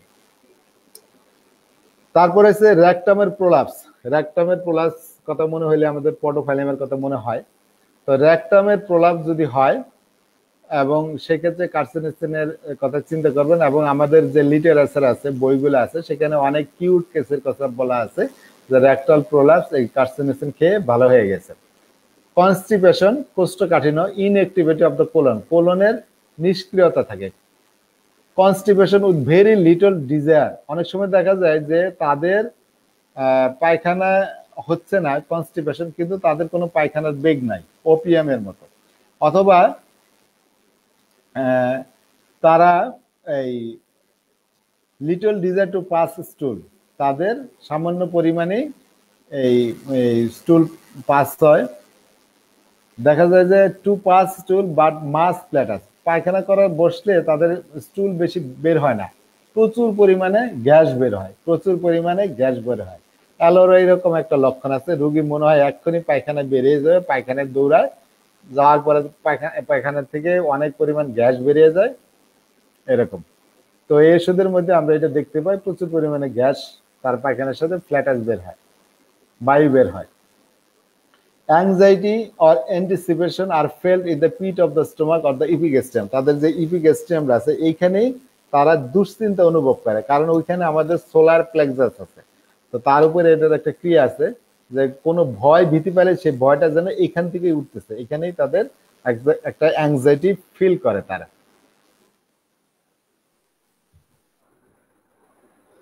বুকের লক্ষণে দেখি আমরা অ্যাজমার ক্ষেত্রে এটা ব্যবহার হয়।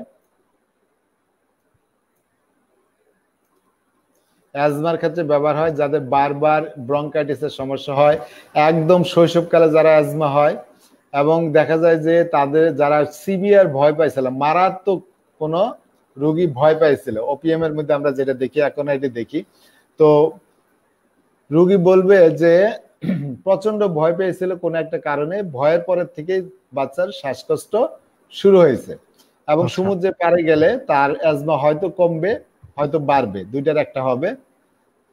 ওয়েট ওয়েদারে বা উইন্ডি ওয়েদারে তার অ্যাজমার সমস্যা বাড়ে, যেগুলো আমরা ম্যাডোরিনামে দেখি, ওয়েট ওয়েদারে ডালকামারায় দেখি, রাস্টক্সে দেখি, নাট্রাম সালফেট দেখি, থুজায় দেখি, ওয়েট ওয়েদারে তাদের সমস্যা বেড়ে যায়। আর ব্যাটার কুল এবং ড্রাই ডেজ, শুষ্ক ঠান্ডা আবহাওয়ায় তাদের উপশম হয়। কাশি কাশি কাশি তাদের বাড়ে, কথা বললে, যদি হাসতে থেকে হাসার সময় কাশি হয়, ইয়ানিং হাই তোলার সময় কাশি হয়, আবার ধরেন আনড্রেসিং এর সময় বা যখন ড্রেস খুলতেছে বাইরে থেকে এসে তখন তাদের কাশি শুরু হয়ে যায়, অথবা ড্রেস পরার সময় হয়। ঠান্ডা বাতাসে কাশি বাড়ে। Stressing the throat as in yawning, থ্রোটের মধ্যে যদি স্ট্রেস হয়, ওই যে আমরা হাই তুলি যে তখন গলার মধ্যে স্ট্রেস হয়, ওই সময় তাদের কাশি শুরু হয়ে যায়। গলার মধ্যে টিকল হয়, সুরসুরানি হয়, যার কারণে কাশি হয়, যেটা আমরা রিমেক্স সহ অনেক ওষুধেই দেখি। হুপিং কফ, হুপিং কফ তো এখন পাওয়াই যায় না, কারণ হুপিং কফের এখন টিকা দেওয়ার ফলে হুপিং কফের পরিমাণ কমে গেছে, এখন বাচ্চা সেরকম পাওয়া যায় না। তো যাই হোক, যারা শৈশবকালে অনেক হুপিং কফে ভুগছে, অথবা যাদের ক্রনিক নিউমোনিয়া ছিল, বারবার নিউমোনিয়ায় ভুগত শৈশবকালে, এরকম যদি হিস্ট্রি পাওয়া যায় চাইল্ডহুডে, সেক্ষেত্রে আমরা এই কার্সিনোসিনের কথা মনে করব। আর অপারেশন অফ দ্য চেস্ট, বুকের মধ্যে চাপ বোধ আছে। ইউরোজেনিটালের মধ্যে আমরা দেখি, আমরা এটা তাড়াতাড়ি শেষ করে দেই, অনেক সময় হয়ে গেছে। বলেন স্যার, সমস্যা নেই। তো ইউরোজেনিটালে, হ্যাঁ, ইউরোজেনিটালে আমরা যেগুলো দেখি যে আসলে এগুলো কিন্তু অনেক সমস্যা আছে, আমরা কিন্তু মেইনলি ওষুধটা সিলেক্ট হয় ওই ফিজিক্যাল এবং ফিজিক্যাল জেনারেল লক্ষণ, যেটা দেখলাম জেনারেল লক্ষণ, আর তার যে মানসিক লক্ষণ, সেগুলো দিয়ে কিন্তু ম্যাক্সিমাম টাইমে কার্সিনোসিন সিলেক্ট করা হয়, নির্বাচিত হয়। জি স্যার, কন্টিনিউ করেন স্যার, বারবার স্যার সন্দেহ নাই স্যার, আপনি স্যার কন্টিনিউ করবেন স্যার, যখন আপনার আজকের প্রেজেন্টেশন শেষ হবে তখন শেষ করবেন স্যার। আচ্ছা, ঠিক আছে। তো ইউরোজেনিটালে আমরা যেটা দেখি, প্রস্রাব এবং জননাঙ্গের যে লক্ষণগুলো আমরা দেখি, যে তাদের কি আছে, বারবার কি হয়, ইউটিআই হয়, ইউরিনারি ট্র্যাক্টের ইনফেকশন হয়, তার ইউরেথ্রাতে ইনফেকশন হয়, ইউরিনারি ব্লাডারে ইনফ্লামেশন হয়, কিডনির ইনফ্লামেশন হয়। তো যদি বারবার কারো ইউরেথ্রা, ইউরিনারি ব্লাডার, কিডনিতে ইনফেকশন হয়, ইনফ্লামেশন হয়, সেখানে আমরা এই কার্সিনোসিনের কথা মনে রাখবো। ইনুরেসিস নকটার্না, রাতের বেলায় তারা বিছানায় প্রস্রাব করে, দেখা যায় বয়স তাদের 12-14 বছর হয়ে গেছে, কিন্তু তারপরেও তারা বিছানায় প্রস্রাব করে।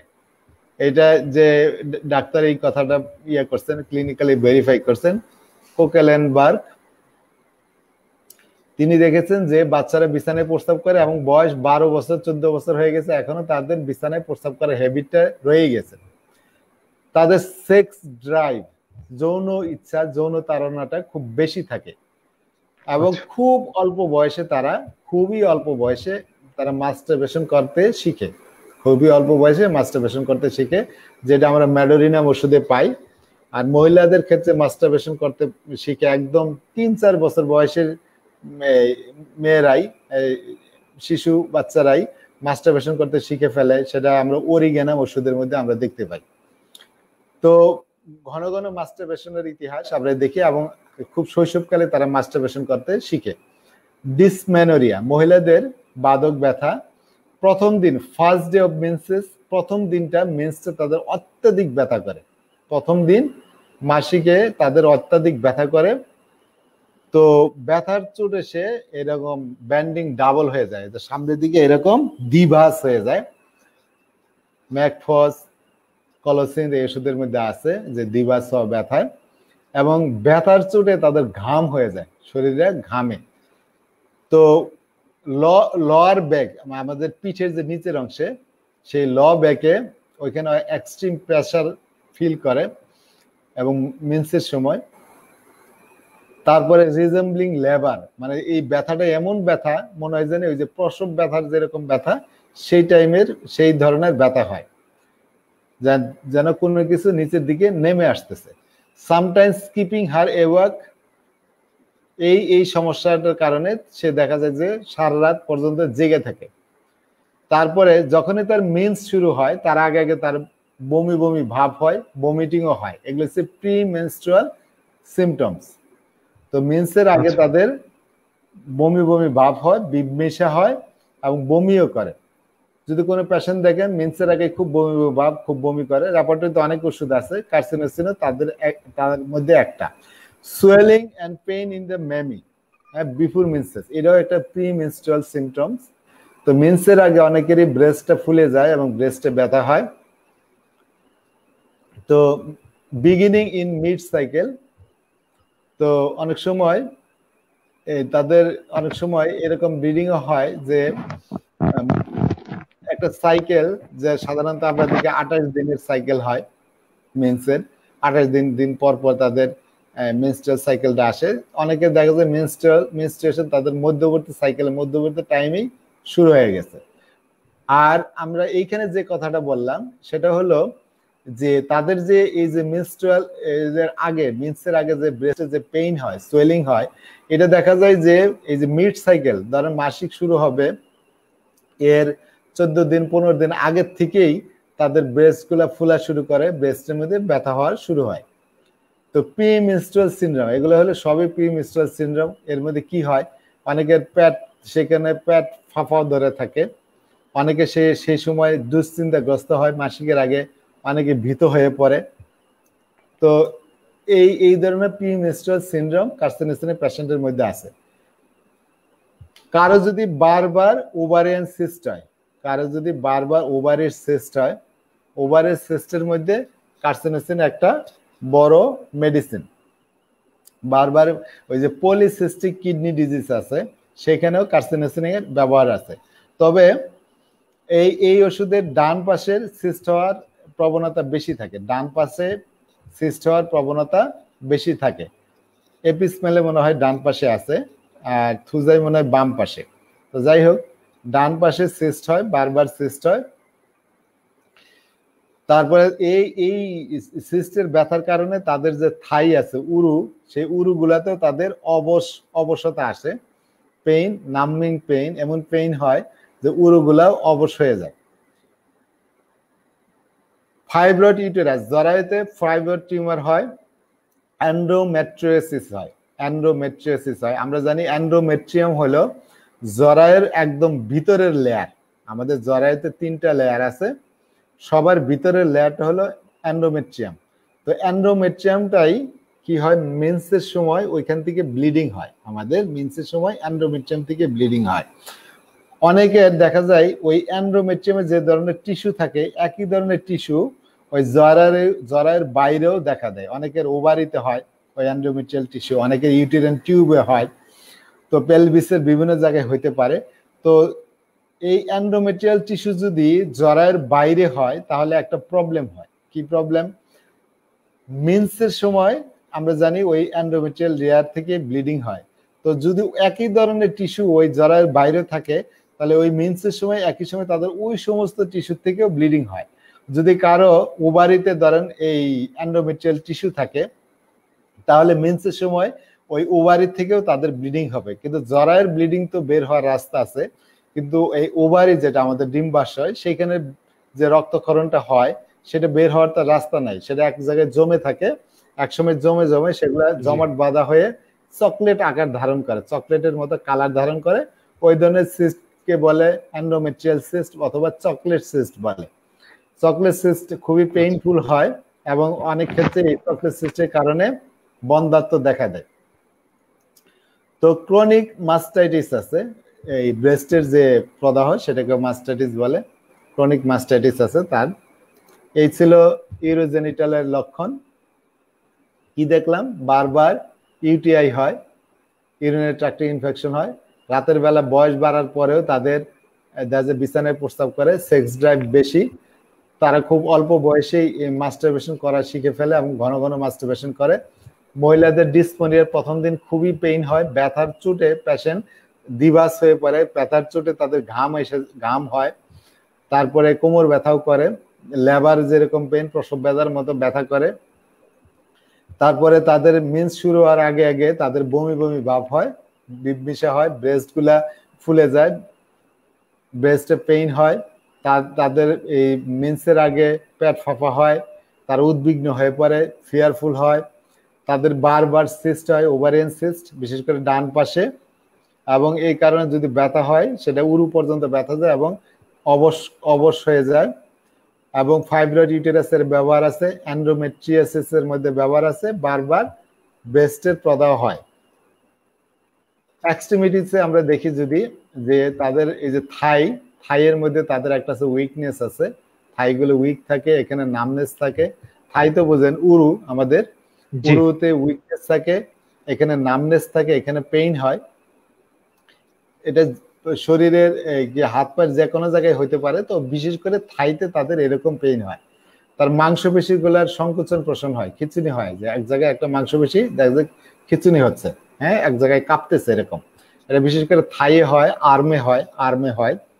তো তাদের লেগ যেটা আছে, লেগ বলে হাঁটুর নিচ থেকে শুরু করে ওই পর্যন্ত, লেগ হলো হাঁটুর নিচ থেকে শুরু করে ওই পায়ের অ্যাঙ্কেল পর্যন্ত, গোড়ালি পর্যন্ত।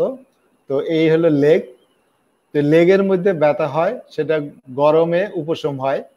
যদি জেন্টাল এক্সারশন করে, আস্তে আস্তে সঞ্চালন হয়, নড়াচড়া করে, তাহলে সেটা উপশম হয়। কিন্তু যদি দ্রুত নড়াচড়া করে তাহলে বৃদ্ধি হয়, যেটা আমরা ফেরাম মেটালিকাম ওষুধে দেখি, যে ধীরে ধীরে সঞ্চালন করলে তার উপশম, দ্রুত সঞ্চালনে তার বৃদ্ধি। কোল্ডনেস অফ দ্য এক্সট্রিমিটি, হাত পা গুলো একদম ঠান্ডা থাকে।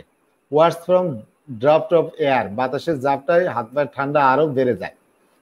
General weak tired feeling mostly in the leg, পা গুলো তাদের খুবই দুর্বল অনুভব করে। একটা বলছি না যে ক্রনিক ফ্যাটিক সিনড্রোমে এটা ব্যবহার হয়, যে তারা খুবই দুর্বল অনুভব করে। কিন্তু কেন দুর্বল, এর পিছনে কোনো রোগ ধরা পড়ে না, কোনো কারণ খুঁজে পাওয়া যায় না, কিন্তু রোগী খুবই অত্যাধিক মাত্রায় দুর্বল অনুভব করে। সেই দুর্বলতা গুলা বেশি প্রকাশ পায় তাদের পায়ের মধ্যে। এবং লেট ইভিনিং এর শেষের দিকে, ইভিনিং হলো সন্ধ্যা 6টা থেকে শুরু করে রাত 10টা পর্যন্ত সময়টাকে বলে ইভিনিং। তো ওই সময় লেট ইভিনিং এ, মানে ইভিনিং এর শেষের দিকে তাদের এই পায়ের দুর্বলতাটা বেশি হয়। বেটার ইফ কেপ্ট অ্যাক্টিভ, যদি পেশেন্ট একটু সক্রিয় থাকে, কোনো কাজ নিয়ে ব্যস্ত থাকে, তাহলে আরো বেটার ফিল করে। ডাজ নট রেস্ট, এবং যদি রেস্ট না নেয় তাহলে ভালো ফিল করে, আর যদি রেস্ট নেয় তাহলে আরো বেশি হয়, তাদের বৃদ্ধি হয়। ওই যে দেখলাম, যদি ধীরে ধীরে সঞ্চালন করে তাদের ব্যথাটা এগুলো কমে যায়।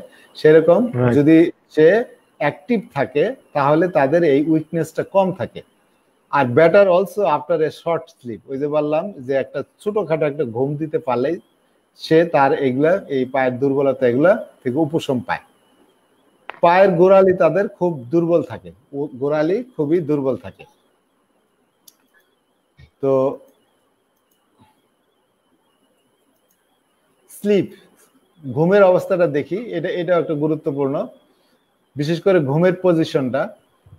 সে ওই যে নামাজে যেরকম আমরা সিজদা দেই, সেই নি চেস্ট পজিশনে সে ঘুমায়, যেটা আমরা ম্যাডোরিনামের পেশেন্টের মধ্যে আমরা দেখতে পাই, নি চেস্ট পজিশনে ঘুমায় অথবা ডান কাতে ঘুমায়, দুইটা পজিশন আছে, এটাই বিখ্যাত, নি চেস্ট পজিশনে ঘুম, এটাই বিখ্যাত।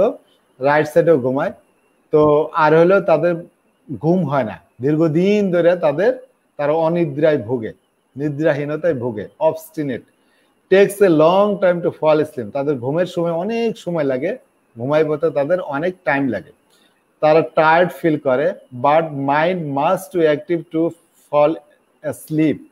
আরেকটা লক্ষণ আছে, তারা দেখা যায় খুব টায়ার্ড, ঘুম আসতেছে, কিন্তু তাদের মনটা, তাদের মাইন্ড এত সক্রিয় থাকে যার কারণে ঘুমাইতে পারে না, অনেকক্ষণ ধরে তারা শুয়ে থাকে জাগ্রত অবস্থায়, often for most of the night, রাতের বেশিরভাগ টাইমটাই তারা জেগে থাকে। শিশুদের মধ্যে যদি আমরা দেখি, আমরা তো জানি শিশুরা অনেক বেশি ঘুমায়, একটা সদ্যজাত শিশু 18 থেকে 20 ঘন্টা ঘুমায়, কিন্তু সেটা যদি কার্সিনোসিনের পেশেন্ট হয় দেখবেন যে সে ঘুমাবে না। Emulated from being rock to sleep, এদেরকে যদি আপনি একটু কোলে নিয়ে একটু নাচান, হ্যাঁ, রকিং করেন, তাহলে তাদের ঘুম হয়, তাদের উপশম হয়।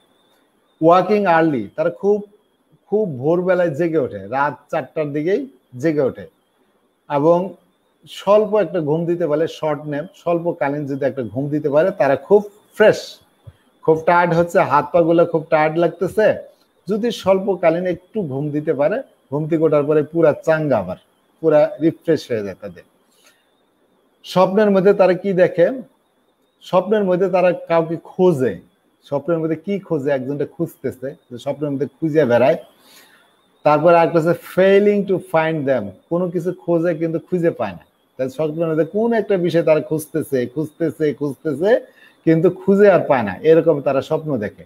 স্বপ্নের মধ্যে নানান কাজ করার স্বপ্ন দেখে, স্বপ্নের মধ্যে ভ্রমণ করার স্বপ্ন দেখে, মার্ডার করার স্বপ্ন দেখে, এবং তাদের স্বপ্নগুলা খুব হয় অ্যাংশাস, খুবই তারা সব দুশ্চিন্তাময় স্বপ্ন দেখে, উদ্বিগ্ন হয়ে পড়ে স্বপ্ন দেখে। স্কিনের যেটা দেখলাম, স্কিনের মধ্যে তাদের অনেকগুলো দাগ থাকবে, ওই যে জন্ম দাগ থাকে, কালো কালো মোল থাকে, সার্কুলার মোল থাকে, অথবা ব্রাউন কালারের দাগ থাকে, যেগুলাকে মোল বা লেন্টিজেন্স এর আগে দেখিয়েছি আমি। তারপর হচ্ছে যখন জামা কাপড় খুলে তখনই চুলকানি, জামা কাপড় খুললেই চুলকানি, সেটা অনেক ওষুধে আছে, সুরিনামেও আছে। তো জামা কাপড় খুললেই চুলকানি হয়, নাট্রাম সালফেও আছে। তো একজিমা উইথ ইচিং, গায়ের মধ্যে একজিমা হয়, খুব চুলকায়, চুলকাতে একদম রক্ত বের করে ফেলে, এতই চুলকানি, চুলকাতে রক্ত বের করে ফেলে। একজিমা ওয়ার্স আফটার মিল্ক, দুধ খেলে তাদের একজিমার সমস্যা আরো বেড়ে যায়। যদি কোনো রোগী একজিমাতে ভোগে, প্রচন্ড চুলকাতে একদম চামড়া ছিঁড়ে ফেলে, একদম রক্ত বের করে ফেলে, এবং দুধ খেলেই তাদের অবস্থাটা আরো খারাপ হয়, সেক্ষেত্রে আমরা এই কার্সিনোসিনের কথা মনে করব। তারপরে এর আগে আমরা দেখেছিলাম যে কি ডিমের প্রতি তাদের অ্যালার্জি আছে। রাইট। নিউরোডার্মাটাইটিস একটা স্কিনের এক ধরনের প্রদাহ, আপনারা গুগল করে দেখে নিন।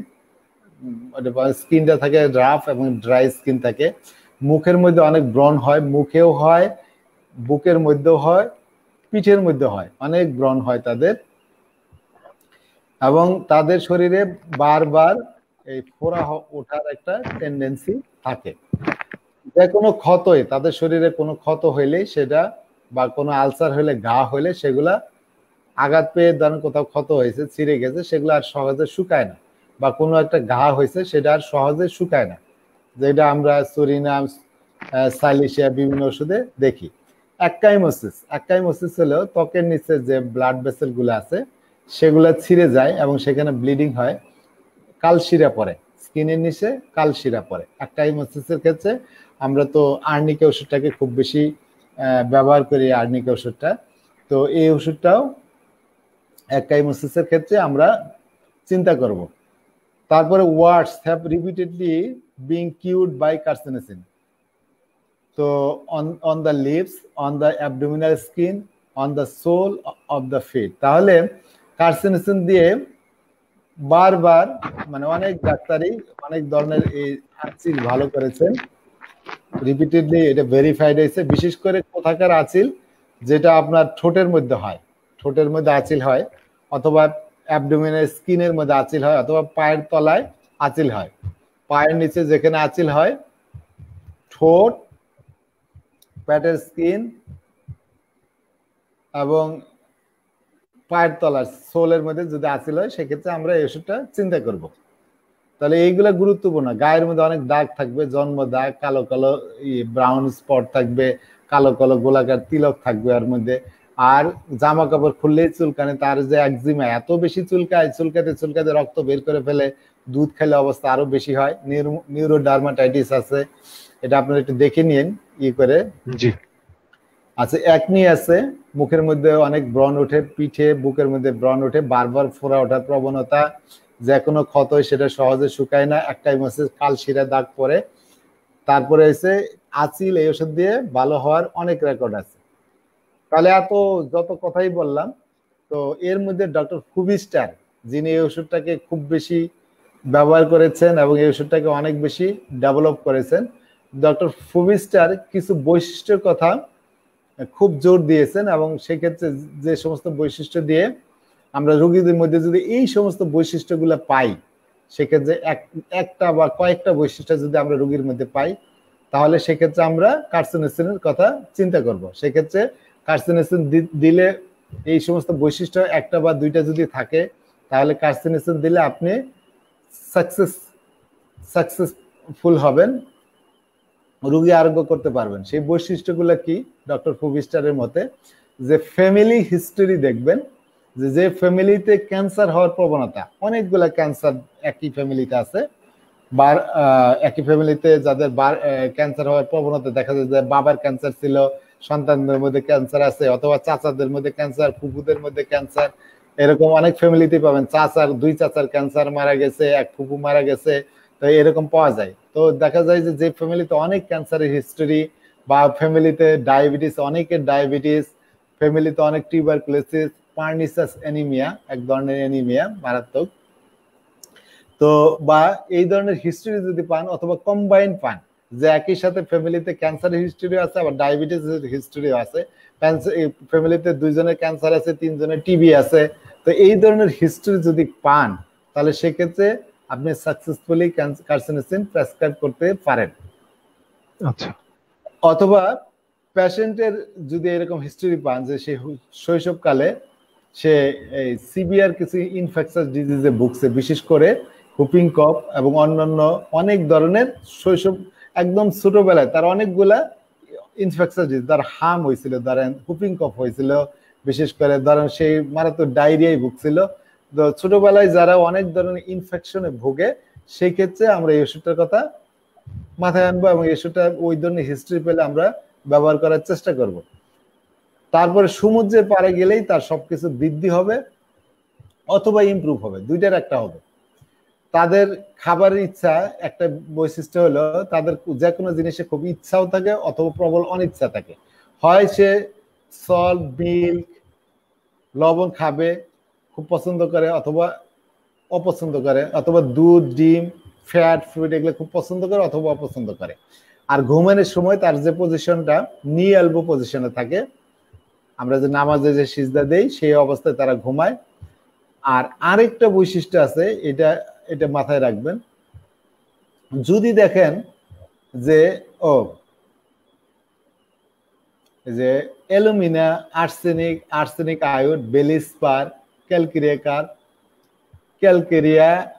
Carb, calcarea phos, dysentery compound, এটা একটা ভায়োলেন্সের, গ্রাফাইডিস, লেকেসিস, লুটিকাম মানে সিফিলিনাম, তারপরে lycopodium, medorrhinum, natrum mur, natrum sulph, nitric acid, এরকম অনেকগুলো ওষুধের কথা বলছে। The patient is partially covered, এই যে যত ওষুধগুলো বলছে দেখেন, অ্যালুমিনা, আর্সেনিক, অনেকগুলো ওষুধের কথা বলছে, এটা কিন্তু একটা গুরুত্বপূর্ণ পয়েন্ট। দেখেন এইগুলো কোনো ওষুধের সাথে তার পুরোপুরি মিলে না। লাইকোপোডিয়াম হইয়াও লাইকোপোডিয়াম হয় না, অনেক লক্ষণ লাইকোপোডিয়ামের মতো কিন্তু পুরোপুরি লাইকোপোডিয়ামের মতো না, অনেক লক্ষণ ম্যাডোরিনামের মতো কিন্তু পুরোপুরি ম্যাডোরিনামের মতো না।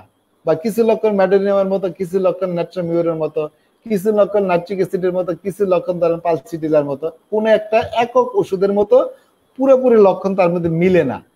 যদি কোনো পেশেন্টের মধ্যে এই অবস্থা দেখতে পান তাহলে মনে করুন এই পেশেন্ট কার্সিনোসিনের পেশেন্ট হইতে পারে।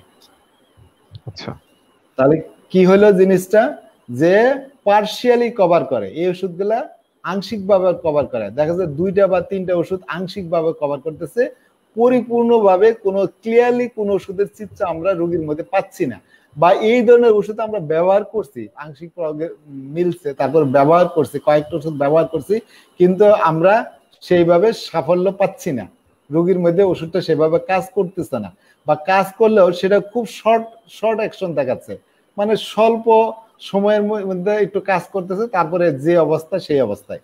যদি এই অবস্থা আমরা পাই তাহলে সেক্ষেত্রে অবশ্যই আমরা কার্সিনোসিনের কথা চিন্তা করব, এবং সেক্ষেত্রে প্রায় কার্সিনোসিন রোগীর ক্ষেত্রে আপনার সাকসেসফুল রেজাল্ট এনে দিবে। তো তার আরেকটা ভবিষ্যৎ আরেকটা যেটার উপর গুরুত্ব দিতে বলছেন, যে পেশেন্টের অ্যাপিয়ারেন্স, গায়ের মধ্যে অনেক মোল থাকবে, তার স্ক্লেরা গুলা থাকবে ব্লু কালারের, গায়ের রং হয় পেল থাকবে স্কিনটা, অথবা ওই যে ব্রাউন কালারের, যে কফির মধ্যে দুধের মধ্যে কফি মিশালে যে ধরনের কালার হয় সেই ধরনের কালার হবে। তো এই হলো তার ইসেনশিয়াল ফিচার, যেটা যে লক্ষণগুলা ডক্টর ফুভিস্টার খুব গুরুত্ব দিচ্ছেন।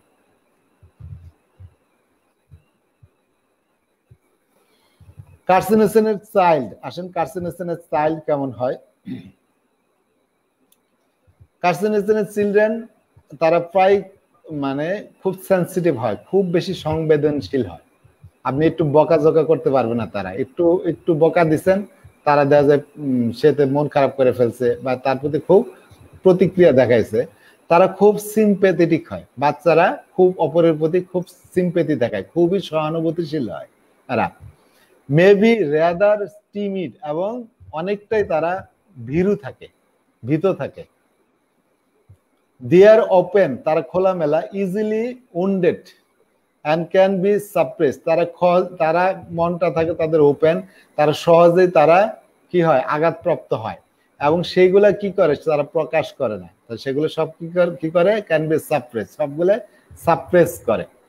The children are markedly sensitive to criticism, কোন ধরনের তাদেরকে কেউ যদি বিদ্রুপ করে এটা মোটেই সে সহ্য করতে পারে না, বা তাদেরকে যদি একটু ভর্ৎসনা করে, একটু বকাবকি দেয়, ভর্ৎসনা করে, সেই রেপ্রিমেন্ডে তারা খুব বেশি প্রতিক্রিয়া ব্যক্ত করে, এগুলো তারা সহ্য করতে পারে না। দে ডিসলাইক, অপছন্দ করে, and are intolerant of consolation, যেটা আমরা সিপিয়া, ন্যাট্রামিউর, ইগনেশিয়া এই ওষুধগুলো দেখি, যে সান্ত্বনা তারা পছন্দ করে না, সান্ত্বনা অপছন্দ করে, এবং সান্ত্বনা তারা সহ্যও করতে পারে না। তবে কিছু কিছু রোগীর ক্ষেত্রে এটার অপোজিটটাও হয়, রেয়ারলি সেটা। তো দেখা গেল যে অন্যান্য সব লক্ষণ কার্সিনোসিনের, দেখা যায় সেই পেশেন্ট সান্ত্বনা দিলে উপশম হয়, তা আমরা তো শিখে আসছি যে কার্সিনোসিন তো সান্ত্বনা সহ্য করতে পারে না। তবে এটা মনে রাখবেন, অন্যান্য লক্ষণ যদি কার্সিনোসিনের হয়, যদি তার দেখেন সান্ত্বনায় উপশম হয় যদি তার, তাহলে কিছু কিছু রোগীর ক্ষেত্রে এই জিনিসটাও ঘটতে পারে, এটা মাথায় রাখবেন। Mentally deficient with loss of interest, মানসিক দ্বারা ভাবে তারা খর্ব থাকে, দেখা যায় যে তাদের মেন্টালি ডিফেক্টিভ থাকে, মানসিক লস অফ ইন্টারেস্ট, কোনো জিনিসের প্রতি তারা ইন্টারেস্ট দেখায় না, কোনো বিষয় তারা সহজে বুঝতে পারে না, কোনো জিনিস বুঝতে তাদের অনেক কষ্ট করতে হয়, অনেক কষ্ট করে বুঝে, তো মানসিক খর্বতা, মেন্টাল ডালনেস তাদের মধ্যে আছে। Backward or mentally defective children, যারা একটু পিছু হোটা বাচ্চা, পিছনে পড়ে বাচ্চা, হ্যাঁ, বয়স অনুযায়ী যাদের মানসিক গ্রোথ হয় নাই, মেন্টালি ডিফেক্টিভ, মানসিকভাবে তাদের মধ্যে প্রবলেম আছে, ডিফেক্টিভ তারা। আবার দেখেন ডিসঅবিডিয়েন্ট, তারা অবাধ্য, পিতামাতার কথা শুনে না, শিক্ষকের কথা শুনে না, অবাধ্যতা তাদের মধ্যে আছে, ডিসঅবিডিয়েন্ট। তারা আবার ক্রুয়েলও হইতে পারে, তারা এমনিতে জানি তারা খুব রোমান্টিক হয়, সিম্প্যাথেটিক হয়, প্যাশনেট হয়, কিন্তু দেখা যায় আবার তারা ক্রুয়েলও হইতে পারে, রাফনেস অথবা রুডনেসও তাদের মধ্যে আমরা দেখতে পারি। বিশেষ করে যারা মেন্টালি ডিফেক্টিভ চিলড্রেন, যারা ব্যাকওয়ার্ড চিলড্রেন, এবং জিনিসপত্র ধ্বংস করার মতো তাদের একটা টেন্ডেন্সি পাওয়া যায়। এই কথাগুলা ডাক্তার এসপি দে, উনি তার যে ক্লিনিক্যাল এক্সপিরিয়েন্স উইথ কার্সিনোসিন সেই বইতে এই কথাগুলো উল্লেখ করেছেন। তাহলে শিশুদের মধ্যে আমরা এই অবস্থা দেখতে পারি, মানসিক খর্বতা, তারা অবাধ্য হয়, তারা খুব কি বলে রূঢ় হইতে পারে, নিষ্ঠুর হইতে পারে, তাদের আচরণের মধ্যে নিষ্ঠুরতা দেখে রাফনেস থাকে, রাফটা ব্যবহার, খুব রুডনেস থাকে, এবং তাদের জিনিসপত্র ধ্বংস করার একটা ডিস্ট্রয়িং, জিনিসপত্র ভেঙে ফেলা, ধ্বংস করার মতো একটা প্রবণতা দেখতে পাই। এগুলা টিউবারকুলার বাচ্চাদের মতো, টিউবারকুলিনের মতো পাওয়া যায়। আরেকটা জিনিস দেখেন, একটা মানসিক দিক দিয়ে যেরকম সে খর্ব হইতে পারে, তার উল্টাটাও হইতে পারে, যে অল্প বয়সে সে মানে পেকে যায়, প্রিকসাস। হ্যাঁ, অল্প বয়সে যারা অনেক অনেক অল্প বয়সে যারা পেকে গেছে। A 3 years boy can talk like 9 years old. একটা 9 বছরের বাচ্চার মতো কথা বলতে পারে একটা 3 বছরের বাচ্চা। 3 বছর বয়সে সে এমন পাকনা হয় যে 9 বছরের বাচ্চা হয়তো পাকনা হয় না। 9 বছর বয়সে বাচ্চাদের মতো কথা বলে সে, এতই পাকনা। তো প্রিকসাস তারা হয়, প্রিকসিয়াস, আচ্ছা প্রিকসাস, আচ্ছা যাই হোক, উচ্চারণ যেটাই হোক, তারা অল্প বয়সেই পেকে যায়। As the patient reaches adolescent, যখন তারা অ্যাডোলেসেন্স পিরিয়ডে পৌঁছায় অথবা পিউবার্টিতে পৌঁছায়, they may be strong sexual instinct আর প্যাশন। ওই সময় তাদের সেক্সুয়াল ডিজায়ারটা খুব বেশি বেড়ে যায়, এবং তাদের এই যে সেক্সুয়াল প্যাশন, সেক্সের দিক দিয়ে যে আবেগ, সেগুলো তাদের অনেক বেশি বেড়ে যায়, এবং তারা তখন মাস্টারবেশন করতে শিখে। Complexion may be both fair and dark, তাদের গায়ের রংটা একদম ফর্সা হইতে পারে, আবার কালচেও হইতে পারে। আবার ওই যে ফেয়ার কমপ্লেক্সন থাকতে পারে। তাদের ভেইন, রক্তের যে ভেইন, শরীরের যে শিরাগুলা, বিশেষ করে মুখের যে ভেইনগুলা, সেগুলা, হাতের ভেইনগুলো, এগুলো একটু প্রমিনেন্ট থাকে, একটু উঁচু থাকে। ভেরিকোজ ভেইনের মধ্যে এটার ব্যবহার আছে। Unaccountable insomnia from early life, ওই যে ছোটবেলা থেকেই তারা, একদম শৈশবকাল থেকেই তারা অনিদ্রায় ভোগে। এটা গেল কার্সিনোসিনের চাইল্ড, মরিসনের বইতে আছে, দেখে নিয়েন। তো জেনারেল মোডালিটিস এর মধ্যে আমরা দেখি যে অ্যাগ্রাভেশন হয় তার কি কি অবস্থার মধ্যে। সমুদ্রের পাড়ে গেলে তার অ্যাগ্রাভেশন হয়, সমুদ্রে স্নান করলে তার অ্যাগ্রাভেশন, অবশ্যই এমেলেশনও হইতে পারে, যে কোনো একটা হয়। থান্ডারস্টর্ম তারা দেখতে খুব পছন্দ করে, ঝড় টর এগুলো দেখতে পছন্দ করে, কিন্তু ঝড়ের সময় তাদের অ্যাগ্রাভেশনও আছে। একা থাকলে তাদের বৃদ্ধি হয়। যে কোনো ওয়েদারের এক্সট্রিম অবস্থা থাকে, খুব বেশি শীত অথবা খুব বেশি গরম, এই অবস্থার মধ্যে তাদের বৃদ্ধি হয়। আনড্রেসিং, জামা কাপড় খুললে তাদের বৃদ্ধি হয়, তাদের চুলকানি হয়। 6টা থেকে 6টা পর্যন্ত বা 7টার সময় তাদের একটা বৃদ্ধি আছে। নিউ মুন আর ফুল মুন, নিউ মুন হলো অমাবস্যা, অমাবস্যার মধ্যে তার বৃদ্ধি হয়, অথবা ফুল মুন পূর্ণিমার মধ্যেও তাদের বৃদ্ধি হয়, সাইলেশিয়ার মতো। ওয়ার্ম রুম, যে স্টাফি, যে রুমে অনেক বেশি লোকজন, এরকম স্টাফি রুম, যে রুমটা একদম গরম, তো এরকম গরমে তার বৃদ্ধি হয়, পালসিডিলার মতো। নার্সিং অফ আদার্স, অপরের সেবা করতে করতে করতে করতে নিজেই অসুস্থ হয়ে পড়ে, ককুলার সিন্ডিকার মতো। ডিউরিং ক্লাইম্যাক্সিস, মানে যখন তাদের রজনিবৃত্তি হয়, মাসিক বন্ধ হয়ে যায়, তখন তাদের অনেক সমস্যায় বাড়ে, যেটা আমরা অনেক ওষুধে পাই, লেখেছিস তাদের মধ্যে একটা বড়। খোলা বাতাসে উপশম, একটা শর্ট একটা স্লিপ, স্বল্পকালীন একটা যদি ঘুম দিতে পারে তাহলে উপশম। সি সাইডে তাদের উপশম হয়, সি শোরে তাদের যেরকম অ্যাগ্রাভেশন হয়, আবার উপশম হইতে পারে। লাইং ইন জেনোপেক্টোরাল পজিশন, ওই যে যেটা বললাম, নি এলবো পজিশনে শুইলে তাদের উপশম হয়। হোয়াইল ওকাপাইড, কোনো কাজ নিয়ে যখন তারা ব্যস্ত থাকে, হ্যাঁ, যখন কোনো কাজ নিয়ে ব্যস্ত থাকে তখন তাদের উপশম হয়। ইন ন্যাচারাল সারাউন্ডিংস, এটা কিন্তু আরেকটা বৈশিষ্ট্য কার্সিনোসিন, তারা কিন্তু প্রাকৃতিক দৃশ্য এগুলো খুব এনজয় করে। এরা যদি রাঙ্গামাটি এই সমস্ত জায়গায় যায়, এরা তো ট্রাভেল করতে পছন্দই করে, এবং ন্যাচারাল যত সিনারি আছে চারিদিকে, এগুলো খুব উপভোগ করে, খুবই তাদের কাছে প্রিয় একটা জিনিস ন্যাচারাল সারাউন্ডিং দেখা। ন্যাচারাল সারাউন্ডিং এ থাকলে তারা প্রাকৃতিক কোনো পরিবেশে থাকলে তারা খুব ভালো ফিল করে, তখন শারীরিক দিক দিয়েও তারা উপশম বোধ করে। আর ফিজিক্যাল এক্সারসাইজ করলে তাদের উপশম হয়, সিপিআর মতো কার্সিনোসিনের মধ্যেও আছে। এই হলো তাদের অ্যাগ্রাভেশন, উপশম। অন্যান্য ওষুধের সাথে যদি আমরা রিলেশন করি, তো carcinosin May precede or follow any remedy. প্রথম কথাই হলে যে কোনো ওষুধের আগে অথবা পরে ওষুধটা ব্যবহার হইতে পারে। তবে ডাক্তার ফোবিস্টার কিছু ওষুধের লিস্ট দিচ্ছেন, এই যে অ্যালুমিনা, আর্সেনিক আর বেলিসপার, ক্যালকিরেফস, ডিসেন্টারি কম্পাউন্ড, বায়োনোসেল, গ্রাফাইটিস, লেকেসিস, লুয়েটিকাম মানে syphilinum, lycopodium, medorrhinum, natrum mur, natrum salt, nitric acid, opium, psorinum, pulsatilla, সিপিএস, staphysagria, sulphur, thuja, tuberculinum, bovinum. এই ওষুধগুলোর আগে পরে ব্যবহার হইতে পারে। এগুলোর সাথে বেশ সম্পর্ক আছে, এই ওষুধের অনেক লক্ষণেরই মিল আছে। ডক্টর এসপি দে বলছেন এগুলোর সাথে ডাক্তার এসপি দে উনি আরো কিছু ওষুধ যোগ করছেন, যেরকম গার্টনার এবং অন্যান্য নোসোডের সাথে এর একটা সম্পর্ক আছে। ডক্টর ফোবিস্টার বলেছেন candidates for carcinosin in other respects had frequently been helped by one or more of these remedies, and he suggested considering carcinosin if a patient does not respond to a well-selected remedy, if the remedy is included in this list, or if two or more of them are strongly partially indicated but neither of them adequately covers the case. এই যে মূল কথা হলো এইটাই, যে এই সমস্ত ওষুধগুলো দেওয়ার পরে দেখা গেছে যে সামান্য হেল্প হয়েছে, হ্যাঁ, বা বারবার এগুলা দেওয়ার পরে বারবার রোগী বারবার অসুস্থ হয়ে যাইতেছে, বা শর্ট টাইম কাজ করতেছে, বা আংশিকভাবে কাজ করতেছে। এই ওষুধগুলা পার্শিয়ালি তাদের ক্ষেত্রে রোগের লক্ষণ মিলতেছে, পুরোপুরি মিলতেছে না। তো সেই ক্ষেত্রে বা এই ওষুধগুলো দেওয়ার পরেও, বা আপনি একটা ওয়েল সিলেক্টেড মেডিসিন দিচ্ছেন, ভালো নির্বাচিত হয়েছিল ওষুধটা, কিন্তু দেওয়ার পরেও রোগীর মধ্যে সেইভাবে কাজ করতেছে না, রেসপন্স করতেছে না, সেই ক্ষেত্রে আপনি এই কার্সিনোসিন ওষুধটা ব্যবহার করবেন। জি, আমার লেকচার শেষ, সবাইকে ধন্যবাদ। জি, অসংখ্য ধন্যবাদ স্যার আপনাকে।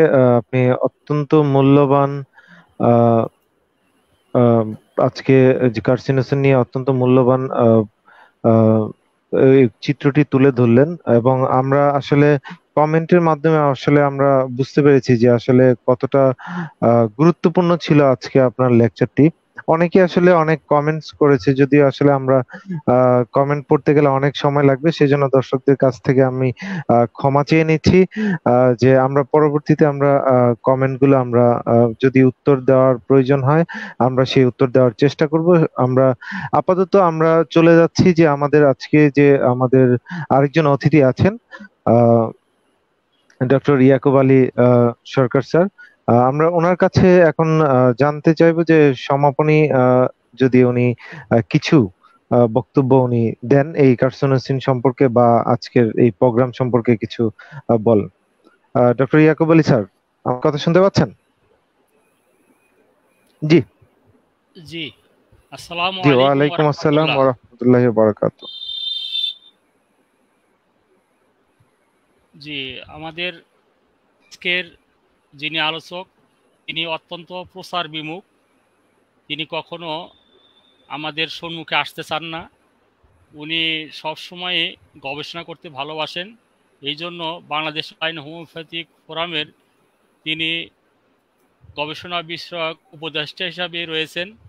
আমরা বাংলাদেশ অনলাইন হোমিওপ্যাথিক ফোরাম সৃষ্টি লগ্নে ওনাকে কেন্দ্র করে আমরা ভেবেছিলাম যে উনি আমাদেরকে নেতৃত্ব দেবেন, আমাদের বাংলাদেশের হোমিওপ্যাথিক বিভিন্ন ডাক্তারদেরকে তিনি দক্ষ করে তুলবেন, এই আশাটা নিয়েই আমি শুরু করেছিলাম। কিন্তু স্যারে এই সময়টুকু দেবেন না বলে আমাদের উপরে চাপিয়ে দিয়েছিলেন, সে কথাটা আজকে স্বীকার করে নিচ্ছি। একটা বিষয় স্যারের প্রতি অত্যন্ত কৃতজ্ঞতা প্রকাশ করছি। আর আজকের এই আলোচনার বিষয় সম্পর্কে আমার 2-4টা কথা বলতে হয়, না বললেই নয়। যে আমাদের দেশে একটা প্রচলিত কথা আছে যে আমাদের এই ম্যাটেরিয়া মেডিকাতে যে ওষুধগুলো আছে ঠিক ওই কয়টা ওষুধই ঘুরে ফিরে ব্যবহার করা। এতে কি হয়, এই ওষুধের প্রতি পক্ষপাতিত্ব হয়। আমরা যে 4-5টা ওষুধ সম্বন্ধে জানি, ঘুরে ফিরে ওই 4-5টা ওষুধকেই দিয়ে থাকি। আমরা যখন ফোরামে আলোচনা করতেছিলাম যে কার্সিনোসিন নিয়ে আমরা আলোচনা করব, সেদিনকে আমাদের অনেক বিজ্ঞজনই বলেছিলেন কার্সিনোসিন কোনো একটা ওষুধ হলো, কার্সিনোসিন নিয়ে আলোচনা আর কি আছে। আজকে ওনাদেরকে দেখিয়ে দিলাম যে এখানে আমাদের মহসিনুজ্জামান স্যার প্রায় 2 ঘন্টা আলোচনা করেছেন, কিন্তু এই আলোচনা কিন্তু শেষ হয়নি। আমি নিয়মিত স্যারের গুড মর্নিং ক্লাস করি, সকালবেলা উনি আমাদেরকে এক সময় পড়িয়েছেন এই কার্সিনোসিনের কতগুলা চিত্র এখানে আছে। স্যার যদি এখন শুরু করেন যে উনি রেপার্টরির মাধ্যমে এই কার্সিনোসিনকে ব্যাখ্যা করবেন, তাহলে 15 দিন লাগবে। তাহলে বোঝা যাচ্ছে যে আমাদের জ্ঞানের দূর্ণতার কারণেই আমরা আসলে বিভিন্ন ওষুধকে চিনতে পারি না এবং প্রয়োজন ক্ষেত্রে আমরা ব্যবহার করতে পারি না।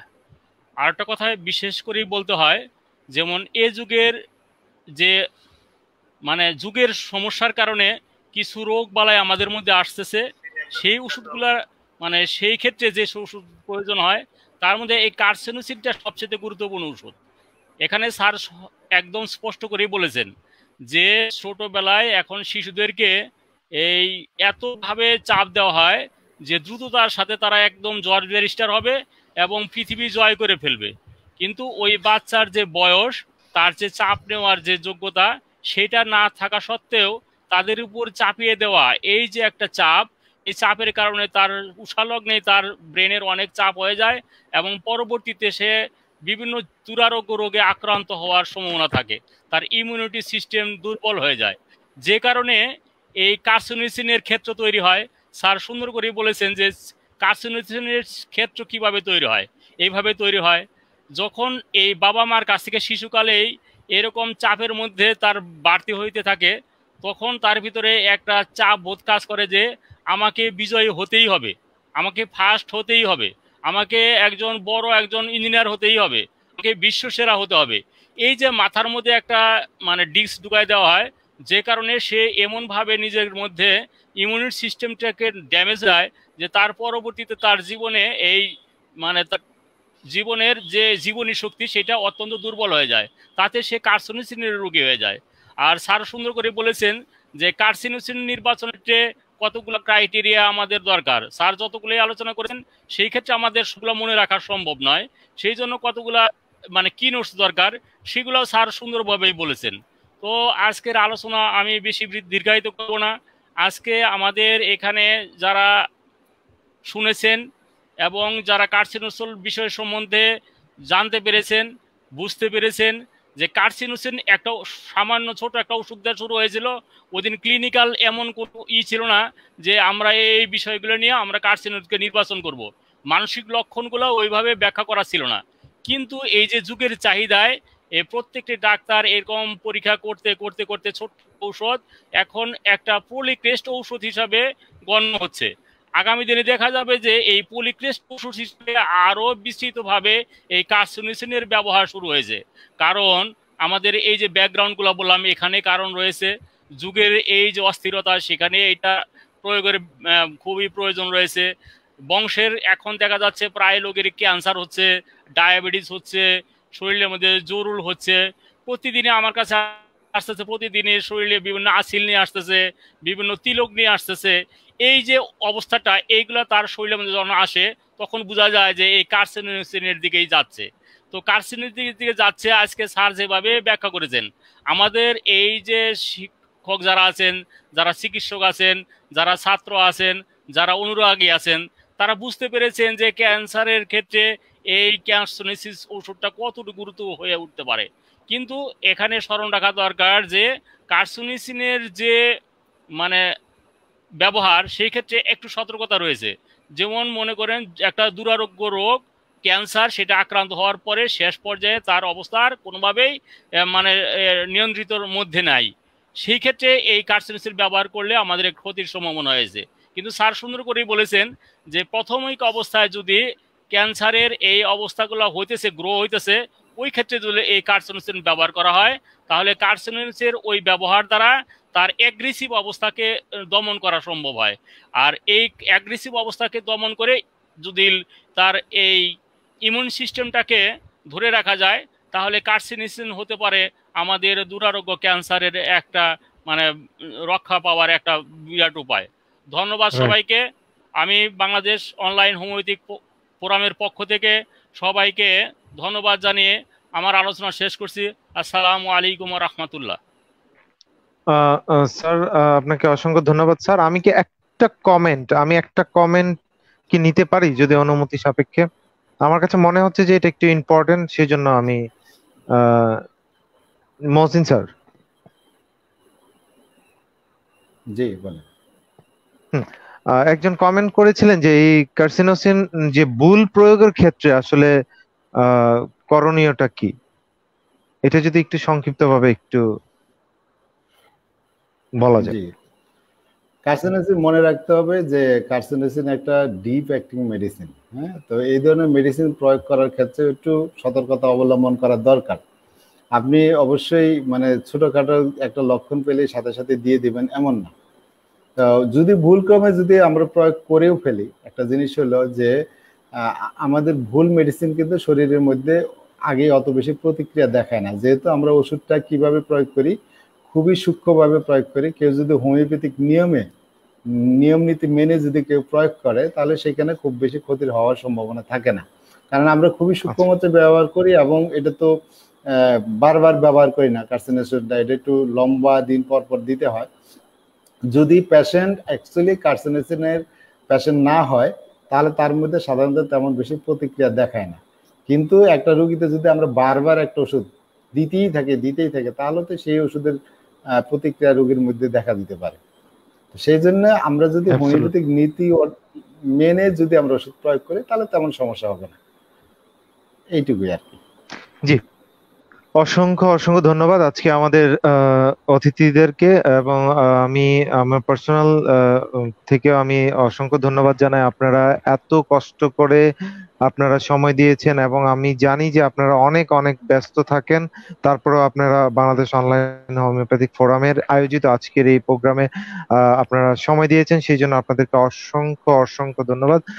তো সুপ্রিয় দর্শক, আপনাদেরকে বলতে চাই যে এই বাংলাদেশ অনলাইন হোমিওপ্যাথিক ফোরাম ইনশাল্লাহ নিয়মিতভাবে আমরা এই প্রোগ্রামটা চালু করার আহ, জন্য আমরা চেষ্টা করছি, এবং আমরা চালু রাখবো বলে সেই প্রত্যাশা আপনাদের কাছে রাখি। তো আপনারা সবসময় বাংলাদেশ অনলাইন হোমিওপ্যাথিক ফোরামের পাশে থাকবেন, এবং যে আমাদেরকে কমেন্ট করে বিভিন্ন ভাবে আমাদেরকে অনুপ্রাণিত করবেন, সেই আশাই আমরা ব্যক্ত করি। তো আজকে এই পর্যন্তই। আপনাদের সকলকে অসংখ্য অসংখ্য ধন্যবাদ জানাই, এবং আমার যে অতিথি ডক্টর মহসিনুজ্জামান স্যার এবং ডক্টর ইয়াকুব আলী স্যার, আপনারা দুজনকেই আবারও অসংখ্য ধন্যবাদ। ভালো থাকবেন, সুস্থ থাকবেন, সুন্দর থাকবেন। সবাইকে ধন্যবাদ। সবাইকে ধন্যবাদ জানিয়ে শেষ করছি। আসসালামু আলাইকুম ওয়া রাহমাতুল্লাহ।